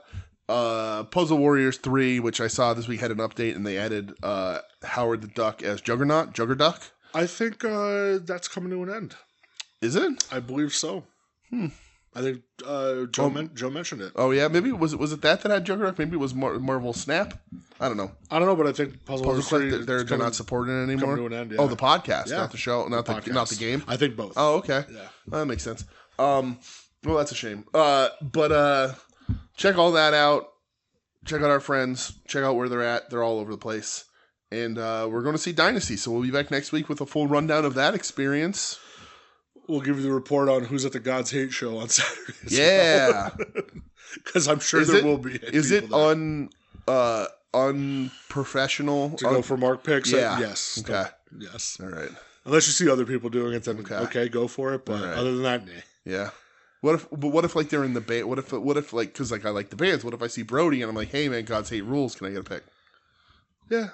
That's fine. I've never asked anybody in a hardcore band. I'm too much of a coward. I don't think. Not that I'm a coward. I just don't. There's one guy I would want to that I regret that I didn't. Vinny Stigma. Lou from from Sick of It All. Yeah, I've never been like, hey man, can I get a pic? I don't need a picture with Vinny. I got memories with Vinny. Well, that's also true. See this? This says Stigma's beer. Stigma's beer. I'm gonna take my phone out and I'm just gonna go to the pit. I'm just gonna like arm around like we're moshing and just take selfies with everybody. Don't do that. I know I won't. Don't. I don't. I'm too much. You're not. No, you're not TikTok core. Is that a thing, dude? I fucking hate TikTok. I hate TikTok hardcore kids. Yeah, it's fucking weird. Well, what if? All right, sidebar. Like, I guess Colin's in a band, so like that would Colin has a podcast. Yeah, right. That's more like if I see those dudes, I'm definitely gonna go up to them and be like, "Hey guys, like I love your shit, man." Yeah, like that's gonna be a thing. But yeah, like that's more like I can't get a picture with Colin. Well, because he's gonna tower over you. Is he that big? Dude, he's a giant. Is he really? He's huge. Oh no, because my wife thinks he's attractive, and that would be a direct compare. That's the Lance Archer effect on me. Yeah, I'm gonna get a picture of Colin. I'm gonna show Michelle, and then she's gonna realize that she married an Uggo. An Uggo. What, Tyler Breeze? What's happening? Did he say that? Yeah, he used to call people Uggos. That's funny. So I can't do that. Like I exposed Lance Archer, Colin will ruin Colin's a big boy. What little sway. I didn't realize that. Yeah, he's tall. Bo seems like a little man. Yeah, Bo's not. Yeah, but he's got that shoulder definition, so I'm intimidated now. Anyway, go watch Hardlore. Hardlore's fun. Yeah, Bo's a pro wrestling guy now. Yeah, that's awesome. Yeah, and we'll report back. We'll be back next week. The shenanigans are going to be silly. We'll be back next week. And now I'm going to play the soon-to-be-named network bumper where it belongs at the end. What? What's happening with that? You're listening to the soon-to-be-named network, the Lamborghini of podcast networks. Knock it off, nerds!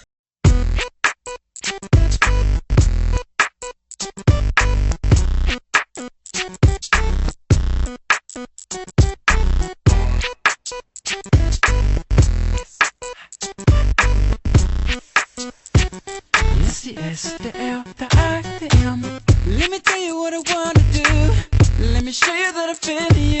Wanna freak, wanna ride with you. Wanna taste when I put my lips all over you.